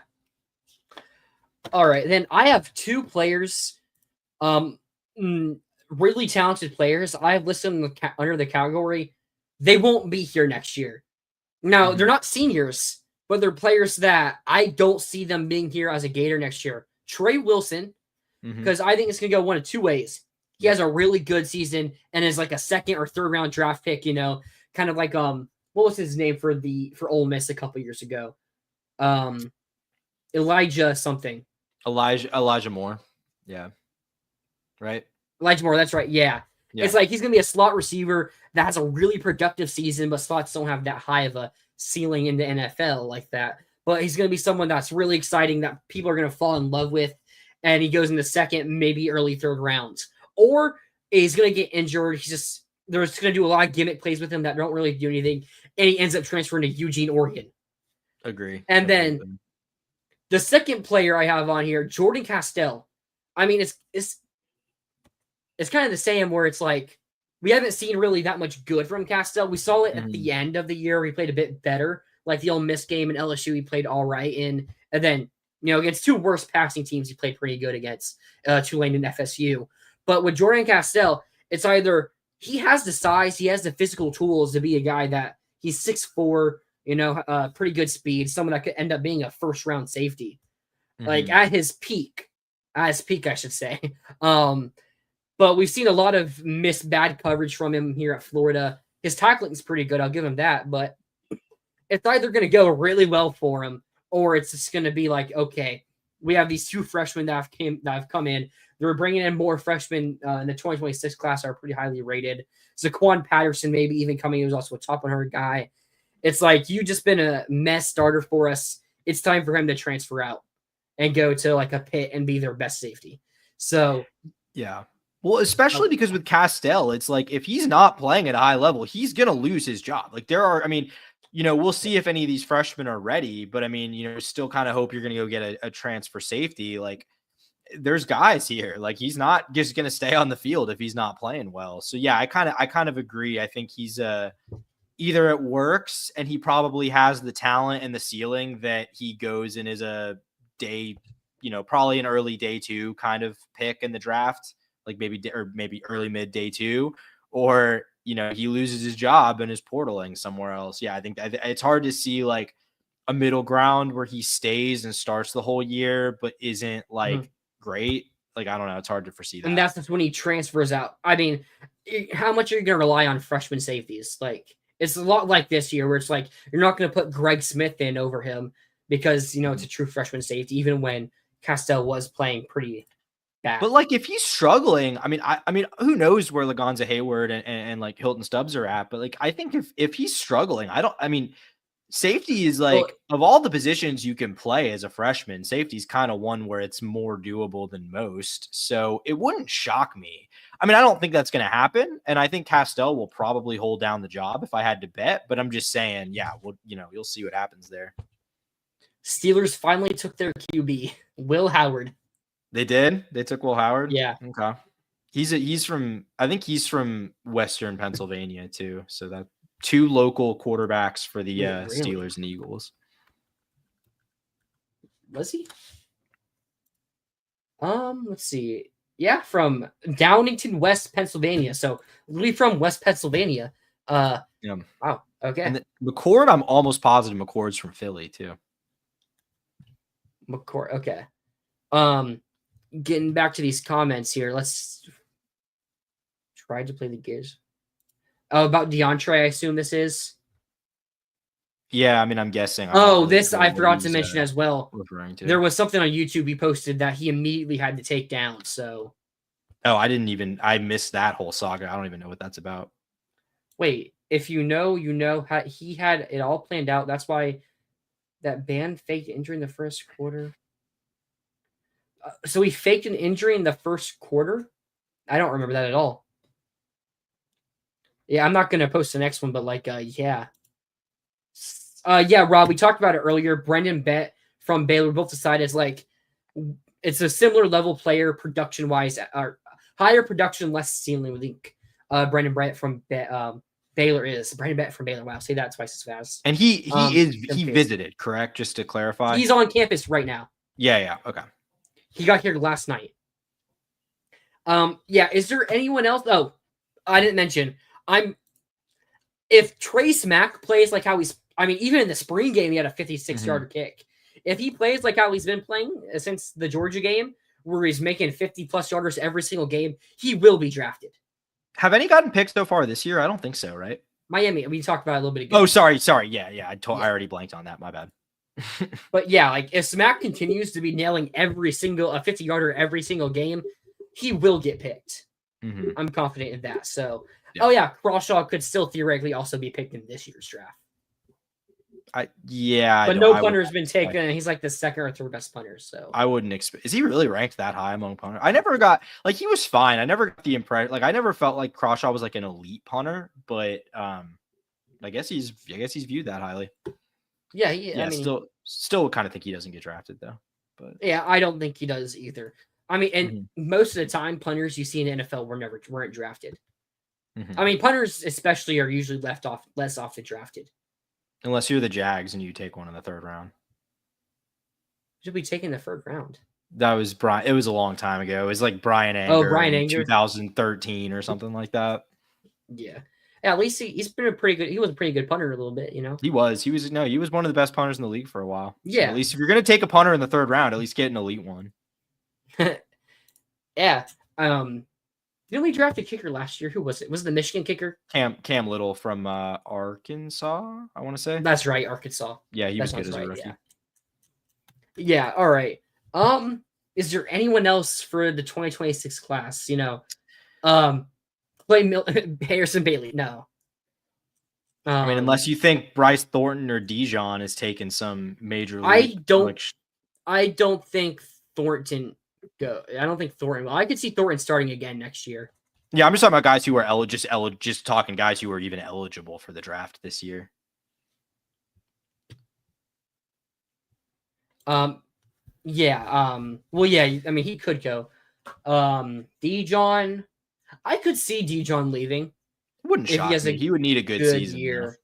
Yeah, he would need a Yeah, I really mean, good he's coming year. off an injury though, so yeah, I don't know how. Well, it's like one of those things. If Devin Moore has injury problems, like maybe that gives him an opportunity to like step up and be kind of the number one. But I could maybe see that happening. But hopefully that's not the case. Anyone else on the D line? I mean, Lions. If Lions has a really good year, he could theoretically leave. Linebackers. We already talked about Pup. Jada Robinson also like theoretically could leave. So I have a hard time believing it though. Offensive line, Levet seems like he's going to be starting at right tackle. I've talked about it last year. I've liked Levet since the Miami game last year at guard. If he is as good at tackle as he is at guard, I could see him having a really good year and being like a third or fourth round pick. But I think there's a really good chance we're able to get him to come back, even if he has a really good season. Yeah. Well, I think that would be a mistake probably on his part as a redshirt sophomore to be a third or fourth round pick. Like if you come back and that's why I think tackle, we'll get him to come back. Yeah. So I think that's about everybody. I mean, Tommy Domi. Maybe. I mean, who knows, but could be. All right. I think that's everybody. I think we can talk a little bit about the baseball team here before we get into the final segment. Huge win last night against Arkansas, right? Yeah. A game they were like shut out for like the first 4 or 5 innings. It was like 2-0. Yeah. And then our first run comes off our Nadu's on first, and they get a bad throw to the first baseman on a steal attempt. And Nadu's just able to go around the entire bases and get the run. Yeah. And then from there, we end up going up 6-2. Yeah, Luke Heyman hit a 3-run bomb, I want to say. 3 or 4-run bomb. Yeah. No, it wasn't a grand slam, but yeah, it was a 3-run bomb. Yeah, 3-run. So they're able to pick up that win. That's a huge win for us. Yeah. Like now that builds confidence that we're still gonna be able to hopefully get one. I mean, we're down 3-0 right now on the top of the Are we? I was about to ask. I haven't been paying attention to how these games go, and it started right as we started. That's not ideal. But we saw it yesterday. 3 runs is nothing. I mean, did you see LSU versus Tennessee last night? I didn't watch it, but I saw that they were down 3 and then walked it off in the 9th, right? They were down 3-0 in the bottom of the 9th. Oh wow, I didn't know it was 3-0. Yeah, and they end up winning 6-3 off a home run. Yeah, walk-off home run. Wait, so they hit a walk-off 3-run home. Wait, so wow, that's crazy. They just tied it 3-3 and then got a walk-off home run. I knew they were down 3 runs in the 9th, and I knew they hit a walk-off home run. I did not know they had 0 runs going into the 9th and scored 6. Did not realize that part. That's crazy. I mean, that is just wild. But I mean, if you can find a way to win one of these last 2 games against Arkansas, real confident about making the tournament. You didn't get the sweep over Mississippi State, but you still got the series win, which is really what matters the most. They play South Carolina next, right? That sounds right. I'm pretty sure. And South Carolina's pretty bad, if I'm not mistaken. Relative to the SEC. Should win. Yeah, relative to the SEC. A series we probably should win and hopefully sweep them. If you just find a way to get one more on Arkansas in these last 2, and you win that South Carolina series, very comfortable spot to make the tournament. Really, I think a series win at this point, you're chilling before the tournament. I mean, the 500, the being over 500 eligibility issue, basically a non-factor at this point. Florida would have to lose out essentially to not be eligible for the tournament. So they just give up a ground double. Great. Now they're now 4-0. I've heard some talk that there's sort of with the selection committee for baseball, there's like sort of an unwritten rule that you need to have double-digit conference wins. Florida's currently at 7 after that win last night. So essentially, yeah, they'd have to like take a series, either get a sweep or take a series and like take a game in each of these to get there. I don't know how real that is. That's just something I've heard that is sort of an unwritten rule, but it's not the concern. Like last year, the concern was just, will you be eligible for the tournament? Because if so, you're getting in. Florida's going to finish above 500. I mean, they have 11 conference games left in a midweek game. So, and they are currently 13 games over 500. So, or 13. Yeah, I mean, I think they'll get in. Yeah. They are. The game went away. Are they 28-15 or 29-15? I was about to say, I think they're 29-15. I think you're right, actually. 29-15. Yep. Okay. So, I mean, yeah. So basically a lock to finish above 500 at this point. Because even if you lost your first tournament game, because the SEC tournament single elimination now, I believe. Yep. I'm almost positive. Yeah. And every team makes it now. So yeah, all 16 teams make it, and it's now single elimination. Which honestly, like, good. No one cares about the SEC tournament anyway. Like, keep it moving. That's kind of how I feel. And it just gets so confusing. Yeah. Well, it's a confusing format. These teams just aren't trying that hard because, like, for the most part, the SEC tournament does not matter for you. Not at all. All right. Let's see. There's a bunch of comments, so I'm making sure I didn't miss anything. We're about to talk about recruiting. George, I am very happy with recruiting if we are successful this year. I think we'll be a top 5 from now on. It would be nice to be number 1 or 2 for a change. I definitely can see us getting top 5. I don't think they can get a number 1 class. Like, unless we're able to, like, win a lot, like, make it to, like, the championship game, maybe the semifinals, and then those big boosters, some of the big boosters that don't donate to football now. Like, get away from just Hugh Hancock and Conjuring. I was about to say Alex Conjuring, but that's not his name. But yeah, if you can get more than just those two to be our big boosters, then I could definitely see us having enough money to get a top class. But if it doesn't happen, then there's almost zero chance of it. Yeah, I mean, to me, if you want to get like an elite class like that, 1 or 2, like one of 2 things needs to happen. Either you need to go out and just somehow win a national championship or something like that, or you need some sort of massive, increase in capital without that happening, which is possible because that's happened at some schools. I mean, obviously on a bit of a smaller scale, but I mean, look at what Texas Tech has done. They have I can't remember his name off the top of my head, but they have a major oil billionaire booster who's bankrolling a ton of their stuff right now. Obviously, Phil Knight at Oregon. These are teams that haven't won at a high level, but they haven't won at the highest level, I should say. But they still have a lot of people pumping money in. Florida doesn't really have either of those things right now, so I do kind of feel like the sort of ceiling here with the current situation is probably about a top 5, like a number 5 kind of class. Like, I don't know if you are going to be pushing up into the top 3 without one of those 2 things changing, like I described. Apparently, it's Cody Campbell, Eagle Energy Holdings. Okay, co-founder of that. So, by the way, George, I don't think this is true. I disagree. No. I mean, it's not easy. I would say it's like the path is not easy, but it's definitely not virtually impossible. That's right. Oh, sorry. I was looking at it, and the reason, like, he has a lot of money, he just sold the company for over $4 billion. That'll do it. So he just sold out, and yeah, it is a little nice of a payday. And baseball team just gave up a 2-run home run.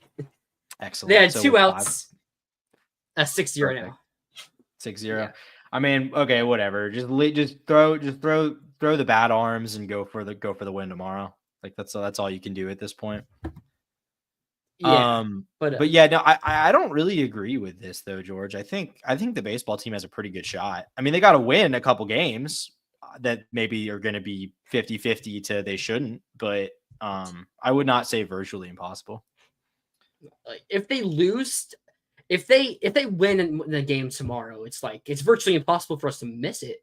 Yeah, we're basically a lock if we just win this series. And we might not even have to, but that would like sort of do it. But I mean, I think if we were to drop this series while taking at least one of the games, like we did on Friday, I think if we went in and swept South Carolina, that would also probably be about a lock. because we're high in the metrics. Like we're high, like RPI and stuff are pretty high on us for what our record is and how little attention. Obviously no one's giving, ranking Florida right now. Riley Leonard just got picked. Wow. That's a bit of a shock for me. I didn't see that one coming. Make sure I didn't miss any other looped kicker from Arizona, Khalil Mullins from Michigan, and Riley Leonard. Oh, Colts have back-to-back. Did they trade up for him? Or no? Okay, no, they didn't. No. Colts took Riley Leonard, you said? Mm-hmm. Interesting. Okay. Now they just have 2 mobile QB in there. Yeah, that is they don't have to switch up play calling when AR gets hurt. Weird quarterback room. And then they have Daniel Jones too. They have AR, Riley Leonard, and Daniel Jones. What a wild quarterback room. If the Browns didn't exist, the Colts would have the funniest QB room in the country. Yeah, 100%. Although the Giants are kind of up there too with Jackson Dart, Jameis, and Tommy DeVito. That's Russell right. And Russell Wilson. That's a pretty good one. Yeah, there's some funny QB rooms right now that just don't make much sense, but yeah. I'll allow it. Jags are about to pick. What have you thought so far of the Jags draft? Trading up for Travis Hunter. Yeah, I mean, I love the Hunter move. I mean, obviously, I had to give up a lot, but he's a really good player. They think they got the best corner and receiver in the draft, so that's cool. I mean, the rest of the picks, we just fell so far as a result of that trade that I think they've, for the most part, either been banking on traits without the production or banking on production without the traits. But I'm willing to give the new regime the benefit of the doubt until they prove they don't deserve it. Like I don't think any of the picks have struck me as like particularly egregious. The only one I didn't really understand was the Notre Dame linebacker in the 4th round. That one just didn't make a ton. Well, it just didn't make a ton of sense to me because he's kind of a linebacker safety hybrid. I think he's a good player. I'm not sure it's the biggest position of need. I mean, we just need defensive line depth now. It's kind of the biggest issue. Yeah. Hopefully we go get like a veteran free agent because there's a few decent names that are still available. So let's get Big Dez. Big Dez. Yeah, Big Dez would be cool. We need like edge depth too, though. Like honestly, we actually have interior depth. We just don't have like the depth behind Hines Allen and Trayvon Walker. I mean, yeah, trading up for Travis Hunter. I mean, we're planning to play him majorly at wide receiver. We'll see how much we get him at corner. But, you're getting someone that can play 2 positions. You give away your first rounder next year, which it does suck, but, get a player that could play both ways at an elite level, maybe it ends up being worth it. I mean, well, it's like if you have a decent season, and you're picking in the early mid-20s, like that's not that bad of a trade. No. If you have a bad season, you're picking in the top 5, like yeah, that's not great at that point. Caleb Bransall, someone that could play multiple positions. We talked about it earlier with Trequez Bridges as someone that we're kind of shocked hasn't been picked yet because of their versatility in that DB core. I've seen him he might play safety for us, but he's listed as a corner. So Wyatt Millen from West Virginia. I really like that selection. Someone that is versatile on the offensive line, a big mauler. That's my favorite pick, I think, outside of Travis Hunter. I was going to say I did see the Saban thing. Yeah, that was very funny.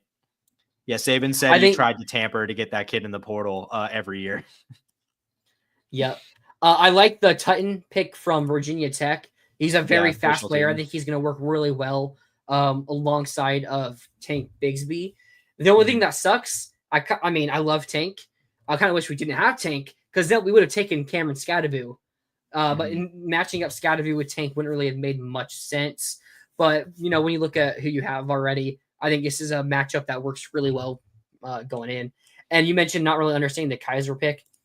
I know a lot of people think they had him as like the number 2 linebacker in the class. So he's the best player available in our eyes. And lower ceiling, but pretty high floor player. Could replace Foyer. Yeah, it's not as much about the player. I think the player seems fine. It just I would not have guessed that was like what they thought was the area they needed to address, but it might just be they like the value. So, yep. Alrighty. Let's see. Any Gators been picked yet? Nope, not since Leonard. Jags are on the clock now, but let's extend this out a little bit, and then we'll get into our last section. Yeah, let's let the Jags pick, and then we'll get into some recruiting talk. Seahawks pick Bryce Beldu from Kansas, and they have a concert on right now. Okay. So they aren't even announcing the picks. They just have a concert going on. But yeah, to address George's comments real quick. Yeah, like I mean, I don't know who you were reading that was being pessimistic about it, but no, you're like, we need to win probably at least one of these series. Like I was like, I don't know if you were here, but I was saying earlier, like there is sort of apparently from what I've heard a bit of an unwritten rule that you need to have double-digit conference wins, and Florida's currently sitting at 7-12. I want to say. Does that sound right? 7-12. 2 + 1 + 3. That sounds right. Yeah. Okay. So yeah, so that would basically mean we got to win at least either like take a series and take a game in each or get a sweep or yeah, like we need to have a really nice weekend, whether that's winning tomorrow, it's looking like it's probably not going to happen today, or whether that's sweeping South Carolina next weekend. Like, yeah, something needs to happen, but I just wouldn't say it's like super unlikely, especially because this team does seem to be genuinely playing better right now. Yeah. Talk a little bit about I like the pick from the Bengals, Taj Brooks, a running back from Texas Tech. Ooh, yeah, I like that Someone pick too. that That's a good. We're in the sixth I now, really right? like, but yeah, 6th round. Okay. Yeah, Jags are on the clock right now, so they probably already have the pick in. They're just talking about the Seattle pick. Talk a little basketball here. The name that's been coming up for Florida, Desmond Claude from USC. I heard some really good things the past couple of days about it. I heard from one person like last night or this morning that it might not be good because he's asking for a lot of money, which we might not pay him. That's just been one person. I haven't really heard anything else. And that's not like something official, like, oh yeah, I'm 100% confirmed. Like, we're not getting him. But I think he'd be a really good addition to go alongside of Xavier Lee. He on paper isn't the best shooter. Oh wait, the pick is in. On paper he's not the best shooter, but oh wait, selection. Sorry, it's loading, or it's Jalen McLeod, linebacker, edge depth. I mean, I assume he's gonna play edge. That's what we needed. Yeah, that's what we needed. He had 8 sacks. Awesome, perfect. That's exactly what we needed there. That's fine. All right. I'll finish up talking about here. So he's only like a 31% 3-point shooter. I was reading some stuff about his NBA stuff about him, and he was in the top 30% in catch-off shoot 3-point success rates.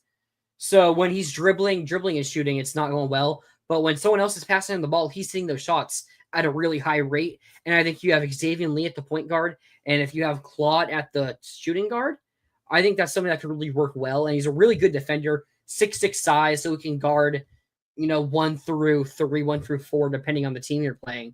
So I think it would be a really good addition to go alongside of Xavier Lee. Yeah, I mean, he's a good player. I think he, like, in addition to the defense, but I think he averaged like 16, almost 16 points last year, something like that. High score. Yeah, so yeah, good player. I mean, obviously gonna have to just make a decision on if the money's worth it. I mean, I will say it seems like Florida's still pushing for Ben Henschel, the guard from Australia, played with Condon on their like U18 national team or whatever. So I mean, we'll see like if anything materializes. I could see us going maybe both. Maybe, but I mean that would be huge. I mean, if we get both, then I'm lying. I'm officially lying about this team next year. With Xavier Lee and those two guys. Obviously, I don't think we addressed it, but Houck officially announces that he's not going into the draft. So we're getting him back next year. Don't think either of us expected him to leave, but it's still nice to have confirmation in that regard. When Xavier Lee committed like pretty quickly, I was like pretty confident that Houck was going to return. Man, who is that?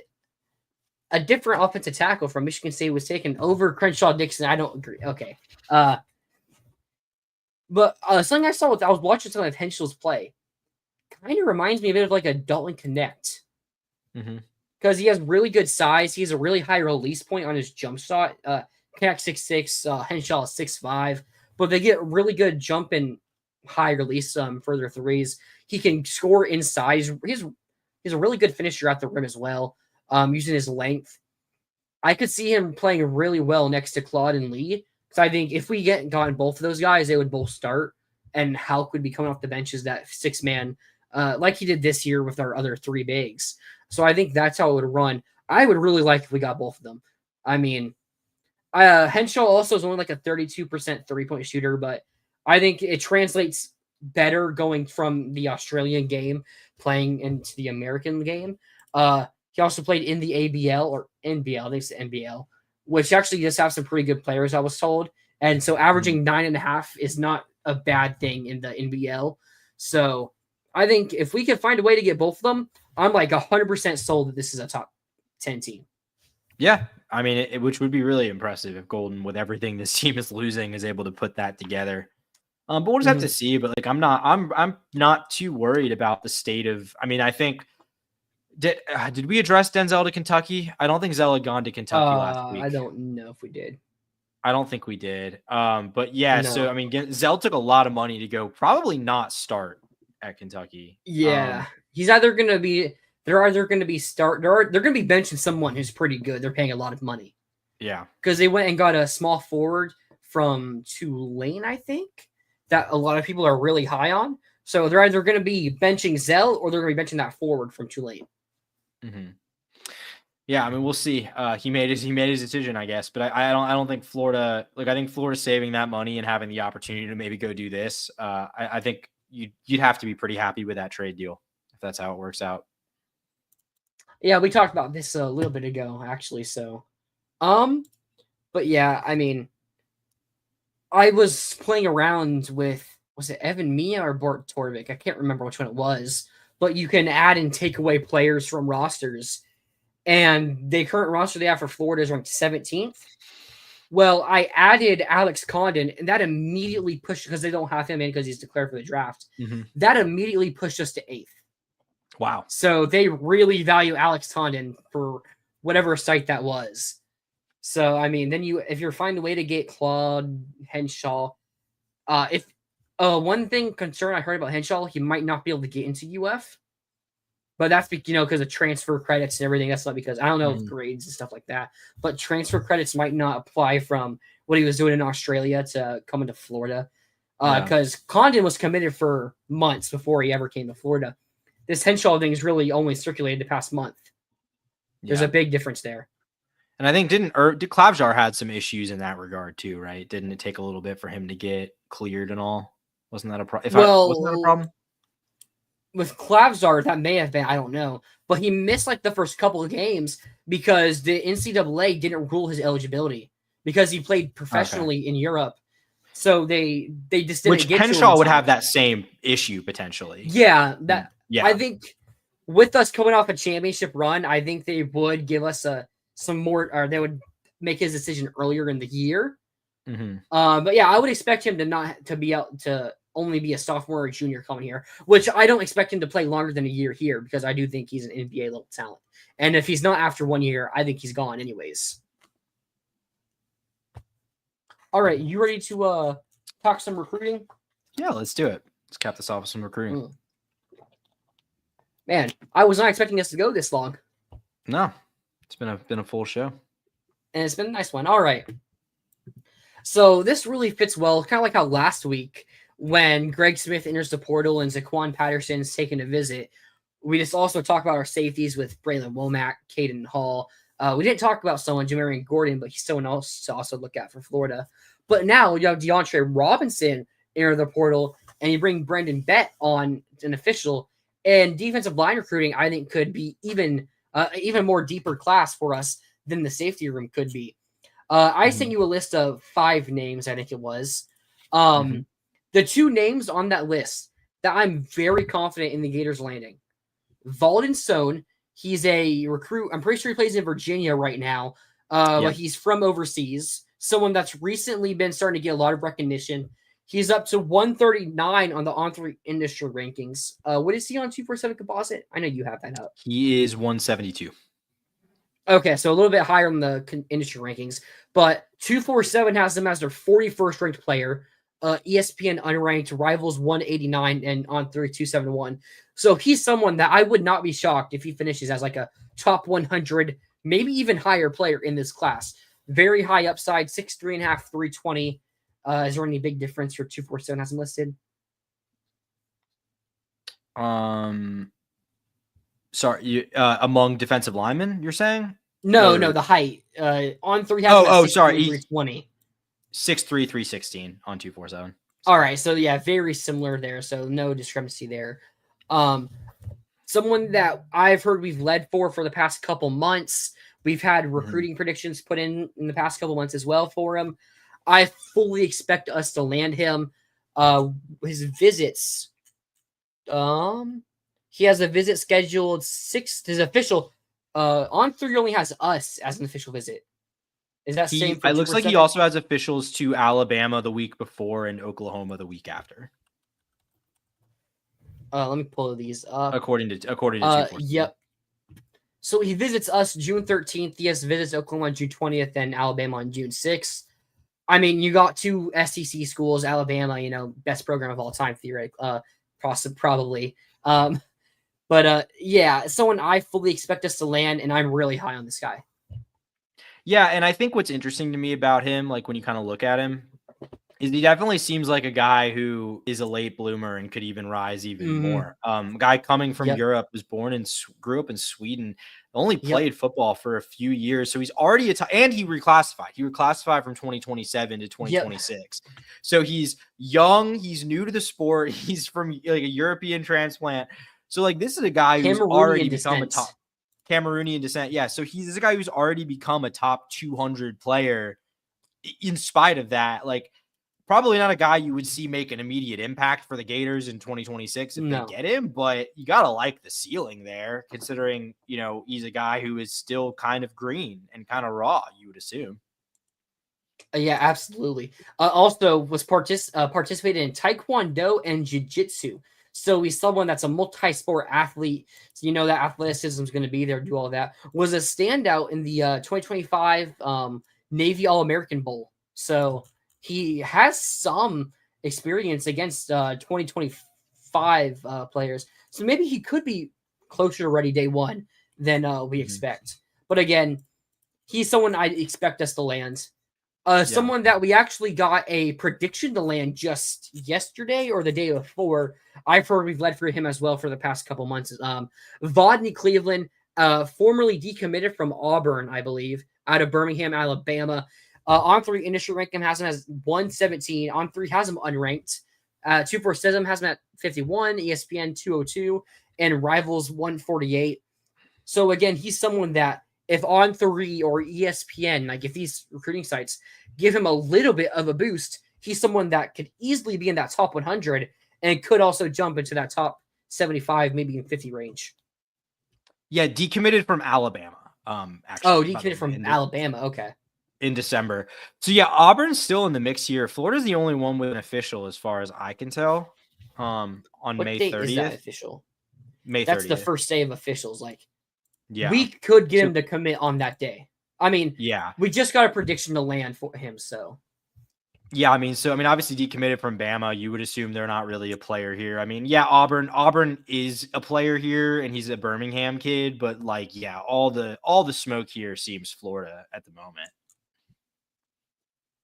Yeah, I mean, listed at 6'3", 305s, 139 in the 247 composite. What was Sohn listed at? Sohn was 320. Would Sohn possibly more be a nose tackle and Vodney Cleveland maybe a D tackle? You would maybe think. Like Sohn's built a little more like that. Yeah, Cleveland maybe he's built a little bit more like a 3 technique kind of guy. Yeah. I see that. So they could be 2 players that start alongside each other. Right now, of the 5 players we're going to talk about, these are the guys sorry, that I fully expect us to land. I mean, we're the only team with a visit set for Vodney Cleveland. Now, someone that has decommitted this early in the cycle could worry you later on down the line about other teams coming and try to flip him again, or flip him in general. But all you can ask for at this point is to lead for players and get them on visits and get them committed, which it seems like we have a really good shot of doing for both Vaughn and Sohn and Vodney Cleveland. And getting just those 2 guys would probably be our best defensive line class. I mean, in a while. Like, it's since I can remember as a Florida fan. Yeah, I mean, like, obviously you got LJ in a year, but in terms of, like, getting, like, multiple And LJ's an guys edge rusher for us now, so. True. Yeah, he was listed as a DL as a recruit, right? Like, not an edge. Yeah. He Okay. was, but most people expected him to come here and be a edge rusher. He was an F, so he was a D end / edge rusher, so it really depends on how you want to list it. Yeah. Yeah, I mean, definitely the best interior class I could remember in quite a while. No doubt about it. I'm trying to pull up one thing. The next player we're going to talk about, because I read something about him like a couple days ago. Kendall Gervil, from Fort Myers, Florida. He's ranked 134 on the industry ranking, 145 in the composite. 247 has him at 74 on 3, 118 ESPN 256, and Rivals unranked. All three of these guys have one site that's really high on them, another that's like middle high on them, one that's low, and then one that has them unranked. I mean, this is Florida guys right there to keep them out being the top 50. Conspiracy Wait, Mertz alert, got picked? Sorry to derail, but Mertz got picked according to George by the Texans. Unless he's trolling Hold us. Up. I don't think George would troll us. Wow. That's cool. Oh my goodness. Good for Graham. Good for Graham, man. I'm happy for him. 6th round pick too. That's pretty cool. I mean, I gotta go say something real quick in chat. I think Graham would have been like a lock to be like a 4th or 5th guy if he hadn't gotten hurt this year. So I always say, I said it last week, I think, if Ian Book could get drafted, so can Graham Mertz. Well, yeah, like I said, I think Graham would have been like a lock to get drafted if he wasn't coming off the injury this year. A little surprised he did in spite of it, but that's really cool.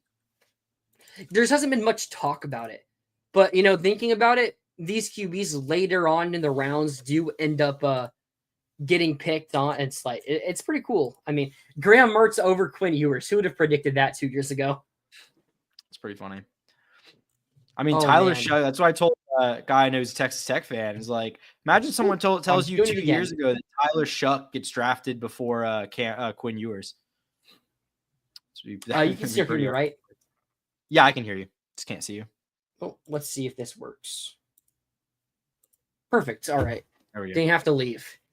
But I mean, Tyler Shuck, that pick was funny. All right, let's focus on this, and then we'll talk about Graham Mertz afterwards. Yeah. It's a funny comment. But I read something on Kendall Gervil a couple days ago, and it just slipped my mind. I can't remember if it was about us being like the leaders or us being like in a close battle for first. Out of Fort Myers, already said his rankings, same area as Stone and Cleveland. Out of Fort Myers, 6'4", 315, 6'4.5", 315. He's listed 6'5" on 247. 6'5", 310 on 247. Yeah, there you go. Big guy, this is like the type of player that could end up being like your dominant, high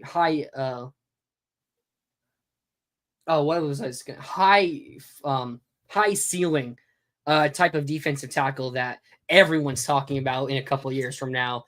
Has a bunch of visits scheduled: June 13th for Florida, June 20th for Texas, June 6th for Georgia, and May 30th for Florida State. So now that I see that, it's like a battle between Florida and Texas, or it was like a Florida State thing. It was one of those two. We're the only team listed as warm on 247. Now that could be nothing. That could be nothing. Yeah, I don't know. I don't really put a lot of stock in that. No.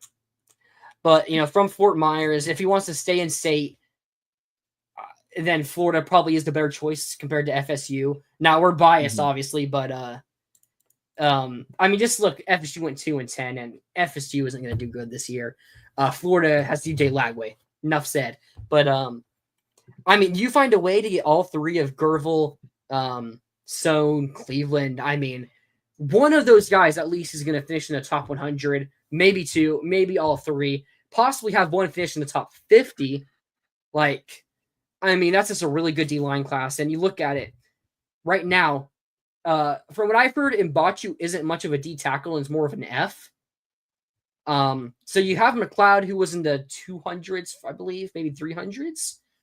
So lower 4-star, Then you go before that, DeAndre Robinson was like 254 maybe. I was looking at, so 254 is like the number that comes to my head. But then outside of him, no one. The year before, I can't think of who was a defensive tackle there before we recruited. So Billy hasn't really recruited defensive tackle well, and D line in general well. But now you go get Gervil, Sohn, Cleveland. Probably going to land two of those guys at the minimum. I'm assuming like Billy doesn't get fired and the season's not a downfall like some say it could be. I mean, that's a really, really good year. Yeah, I mean, I like the way you look at it. I think Sohn and Cleveland are kind of look like, I don't know, I don't say locks, maybe more so Cleveland than Sohn, but like two guys you feel like you're in a pretty good position for. I think you get those two, and I think you'd ideally like to get a third of we're talking about five guys here today, and I think you'd like to get a third in that group outside of Sohn and Cleveland. And I would say Gervil right now is probably the one of the last three we're going to talk about. Like I'd say he's probably the one that seems to be best. The Gators seem to be best positioned for right now. I mean, would you agree with that? Mm-hmm. Of the last three that we're about to talk about. Yeah. Of him and the two guys we're about to talk about. He seems like the one of those three that Florida's best positioned for. Yeah, I would also I would agree with that statement. Yeah, I mean, the Mertz news is ringing in my head right now. Anything else we gotta say on him? So I can't. Either FSU or Texas is like the main competition there. I mean, Georgia is getting a visit. You can never count out Georgia and Kirby Smart, but based on the news we're getting today, it's one of those two. I just can't remember which one it was. I mean, my only thing here is like if you're getting Sohn in Cleveland, and maybe he gets recruited pretty hard by Georgia and Texas, and you don't get Gervil because of that. Like that's not the end of the world if that happens. But I mean, yeah, I think you can afford to take maybe three here because it's like it's not really a position where you've got a ton of guys waiting in the wings developing. Jamari Lyons hasn't played a ton, but he's a veteran. You got Mekhi Boyroe. Obviously, Caleb Banks is going to be moving on after this year, so you need to build up depth. So I think you could manage to take three of these guys if you can. Okay, let's see. I found an article real quick. Okay. Oh, maybe I was wrong here. Okay. Florida is right behind Texas. Georgia is still number one as things are moving. This was April 13th. Okay. So it's like 2 weeks ago. Maybe I was wrong there. I don't know. But whatever. I'm trying to move on from Gervil. Next player we'll talk about, the one I've heard the least about, and I think this guy might be also more of an F, Elijah Golden from... Did he move? Is he in Sarasota or Virginia now? 247 says Sarasota. On 3 has him for Cardinal Mooney and King George, Virginia. That's what 247 also lists Cardinal Mooney. They just have it as Sarasota. Okay, honestly, only reason I put him in here. Oh no, there's a Cardinal Mooney in Sarasota. There is a Cardinal Mooney, but it says Sarasota. King George, Virginia. Oh, huh? Maybe he's from. Okay, I think he's from Virginia. Okay, and that explains could like also a lot just of be on 3 schools. making like a clerical error. Yeah, yeah, but like use the other schools. So I understand Jaguars apparently took a safety from Navy. We're taking a lot of interesting picks. That's what, how it really is. But get back onto him. I haven't heard much about him. Based on his size, he kind of looks like a tweener between a defensive tackle and the F we have it listed as. He's ranked 243 on the On3 industry rankings, 85 on ESPN, and 106 on 247. But On3 has him as an unranked 3-star. So you have two sites that are top 100-ish on him, and then two that don't have him ranked. So that's an interesting. A lot of those Virginia, Alabama, Notre Dame, those North Carolina are all listed pretty high. I don't expect us to land him. Yeah. Really, again, the only reason I even put us down is because he is from, he's in Sarasota, and we talked to him a little bit. Does he have an official visit scheduled? He does, May 30. He does, then the next 2 weeks he has visits to Oklahoma on the 6th and Alabama on the 13th of June. Yeah, so, he's from Sarasota. He's visiting us May 30th. Maybe they like him. Like, there's been guys we've landed that. I mean, remember when Aaron Childs committed? Do you remember that moment? Or yeah, Aaron Childs. Vaguely, I'm trying to remember like specifically. So we had already had Hayes and Miles Graham committed. So it's like, and there was another linebacker that like a lower 4-star, maybe 3-star we were looking at that people thought we would land.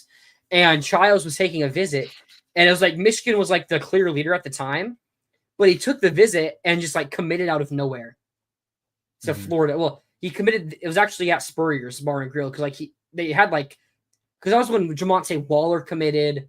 We had another player commit that was also like pretty highly rated. That was when that class, because it got the like top 2. That's when that class blew up, that big weekend. And Aaron Childs was kind of the surprise of it all, like to go with Waller. So I mean, you get a guy on a visit that you're maybe not expected to land, but you get a good visit, you offer him the right amount of money maybe, and you're the first visit as well. So you could close him down and shut everything down. But I'm not expecting that to happen because you never expect those to happen, but it is something that is possible.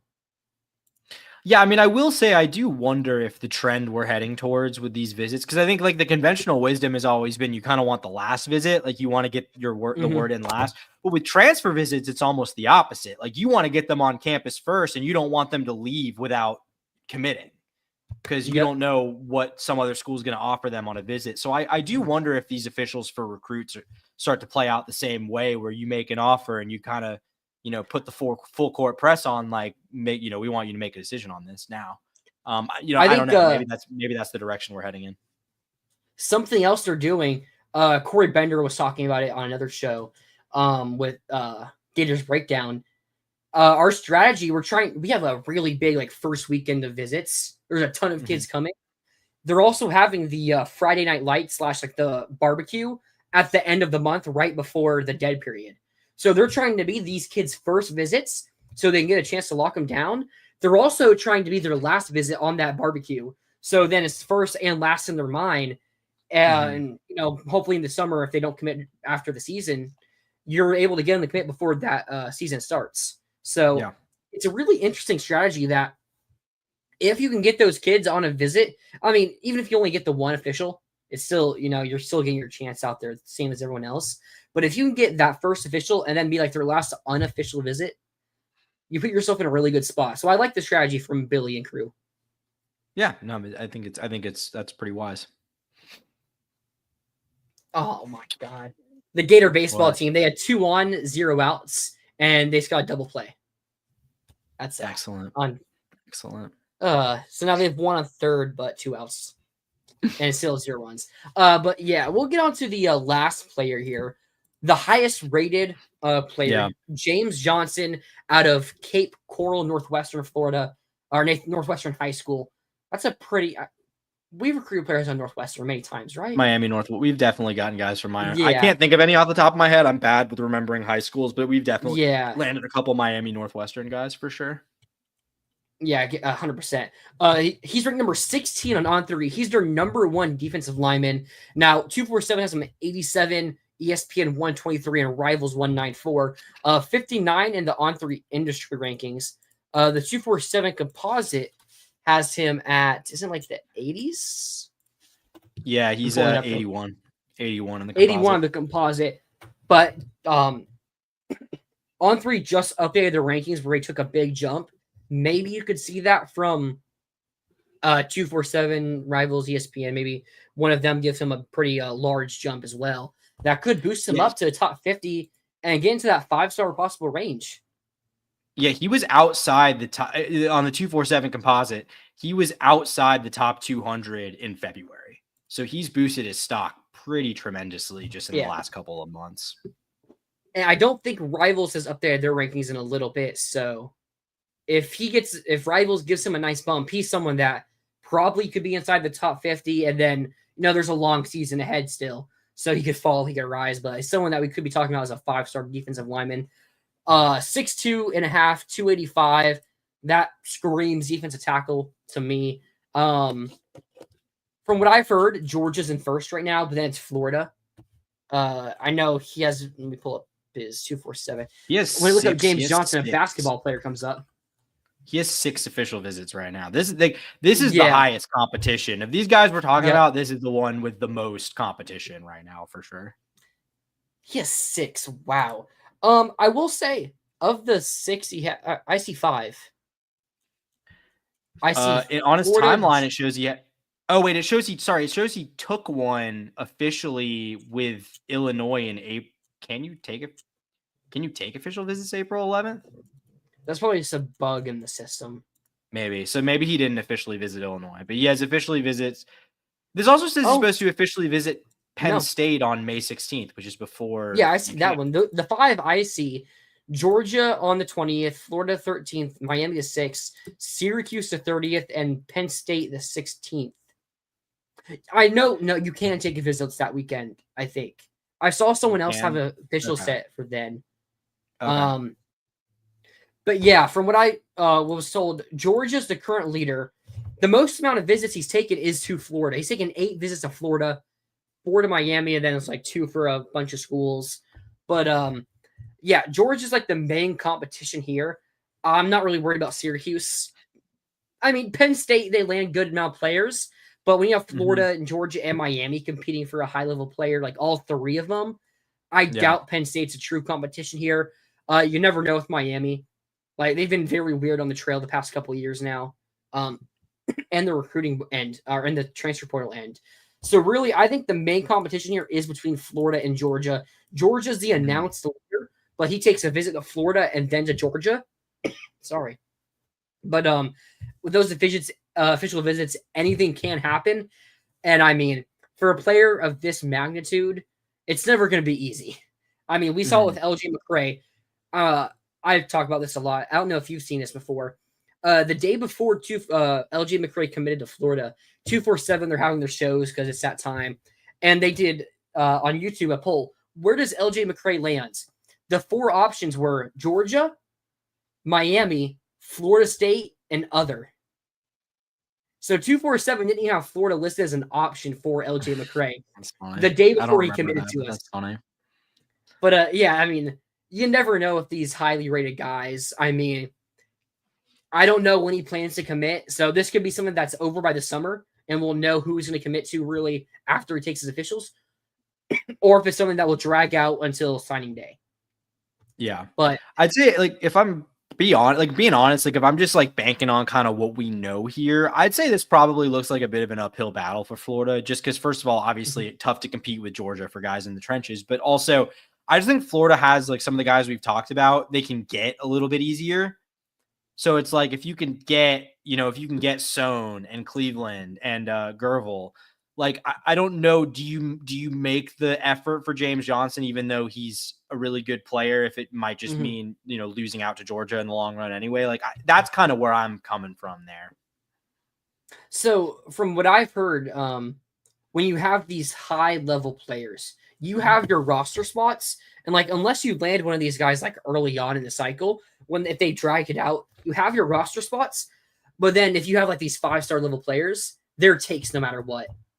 I mean, it was like Dallas Wilson. He was a take no matter how many receivers we signed. Vernell Brown, you could say, but we landed him early on. LJ McCray was the same. There were other defensive linemen we were looking at, but no matter what, LJ McCray's a take. I mean, I doubt we land all 4 of Gervil, Johnson, Sohn, Cleveland. I mean, but let's say you get those 3 committed, and you have enough money. You're still pressuring on Johnson Jones. Oh my God, Johnson. I think I said Jones all the time, but if you get all of those guys and Johnson's still interested in coming, he wants to compete with the best, because that's how you build those elite rosters. You stack talent. I wouldn't be shocked if we're the pick. Yeah.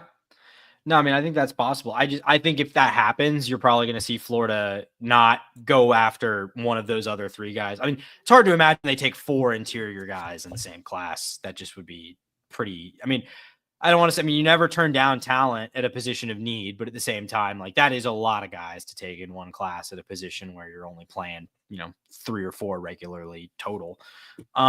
So Yeah, I mean, I think this is kind of like you shoot your shot, you see what happens on the visits. Hopefully you lock up Cleveland before it even matters, which is kind of the goal at this point. And then you kind of see just what's going on with Sones. Sones more of a project guy anyway, I feel like. So you could kind of justify Absolutely. taking him and another guy that's more instant impact. So yeah, I mean, I think you just see what's going on with Johnson when he comes on campus and see where you stand with Georgia, decide if you have a chance. But I think, on the bright side, it's a major position of need, and there's no shortage of options who Florida seems to be pretty heavily in the mix for. Absolutely. I mean, I'm trying to see if there's like precedent of teams taking this many highly rated defensive tackles. And I'm not really seeing, my first gut was Georgia. But I'm looking through their classes. I bet they don't even. Yeah. No. I mean, like, this would be a really good, let's see, Michael Williams, they took 5-star. He just got drafted in the second round. Bear Alexander. So that's he got drafted in the first round, didn't he? Kristen Miller. Yeah, Michael, first round. I mean, so yeah, here we go. I mean, Bear Alexander, Michael Williams, Kristen Miller. Let's see, did they take a fourth? Nope. So they took 3. Mm-hmm. But yeah, so not 4. So, I mean, you're looking at probably only 3, but never say never, Yeah. No, for sure. Whew, that was a lot of talking right there. It was. It was a big boy for you guys today. Ryun Lane, the third safety from Navy. Okay. Number 2. I don't know how that works with drafting guys from service academies. Like, I genuinely don't know how they swing that. I'm shocked Mertz went before Badger. Mertz went before Quinn Ewers, man. Quinn Ewers still has not been drafted in the 6th round. Or maybe, are we in the 7th now? I think we're still in the 6th. Let me pull it. No, you're right, because it's 252, I think, is the last pick, or 254 or something like that. So NFL draft. How many picks do we have left in the 6th? There's still like 7 or 8 more picks. We're like, so. Okay, we're like 2/3 of the way through the 3rd or the 6th. I mean, but I mean, yeah, shout out Graham Mertz. I mean, I've always been higher on Mertz. Like, I think we would have beat Tennessee this year with Mertz. I think we would know to beat LSU still with Mertz. I don't think we would be beaten Ole Miss. But like, I think Mertz is still a really good QB. I think he'll be a really good backup in the NFL. Yeah. Maybe he gets a shot, and Money Mertz kind of has a Ryan Fitzpatrick type of deal where he's a run where it's like, wait, how is he doing this? Has a good nickname there with Money Mertz. So, right? Oh my God, Xavier Restrepo still hasn't been picked. Oh my God! Wow. Remember he ran like a 4.8 40. That is bad. Yeah, that's true. Mertz, like, I don't think Mertz really has the tools to ever develop into a starter beyond like an emergency kind of starter. Mm-hmm. But it would not surprise me at all if Mertz has a 10-year NFL career as a backup. Like, would not surprise me at all, because he is still a former 5-star. Like, I think that is the thing people do forget about Graham Mertz is like, it's not like, he doesn't have like 1st round talent, but he also is like, there was talent there that made him a 5-star recruit in the first place. So he's kind of got the baseline talent that you're looking for from an NFL quarterback. He's smart.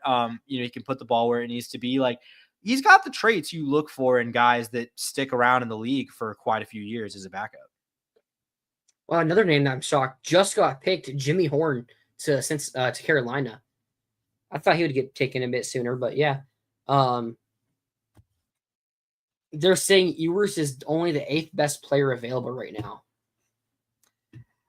You remember the reports coming out at the end of the season that Ewers had like a $4 million offer from Miami on the table? Yeah. Probably should have taken it. If it was true, he should have taken that.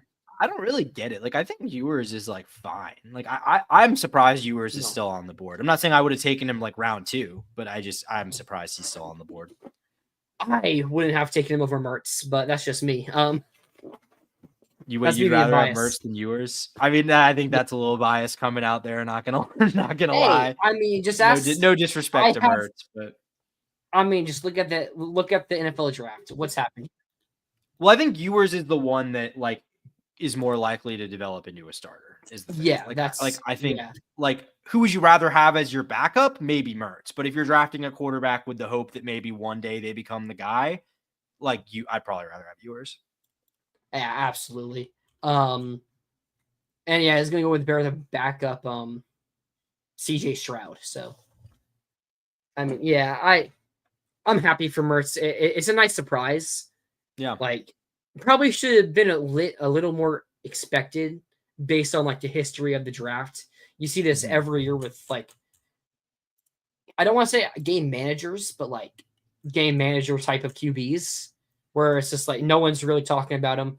I mean, even I guess Joe Milton got drafted the Aiden in the sixth O'Connell, last year. Aiden O'Connells of the world get picked in like the 6th round. It always happens. Yeah, I mean, I'm looking back, like Joe Milton was a bit less of that. He's more of a boomer bust candidate. Tanner McKee from Stanford. Like, that's a good example right there. The other QBs, no. Obviously Brock Purdy a couple years ago. Mr. Irrelevant. Yeah. I'm just happy. It's nice to see for Mertz because he got that injury and so many fans trashed on him, and then Lagway comes in. And it's like the team was playing better, but we actually got wins when Lagway started to come in and play. So you got some unnecessary hate, but like it's nice to see him get drafted and get a chance in the NFL.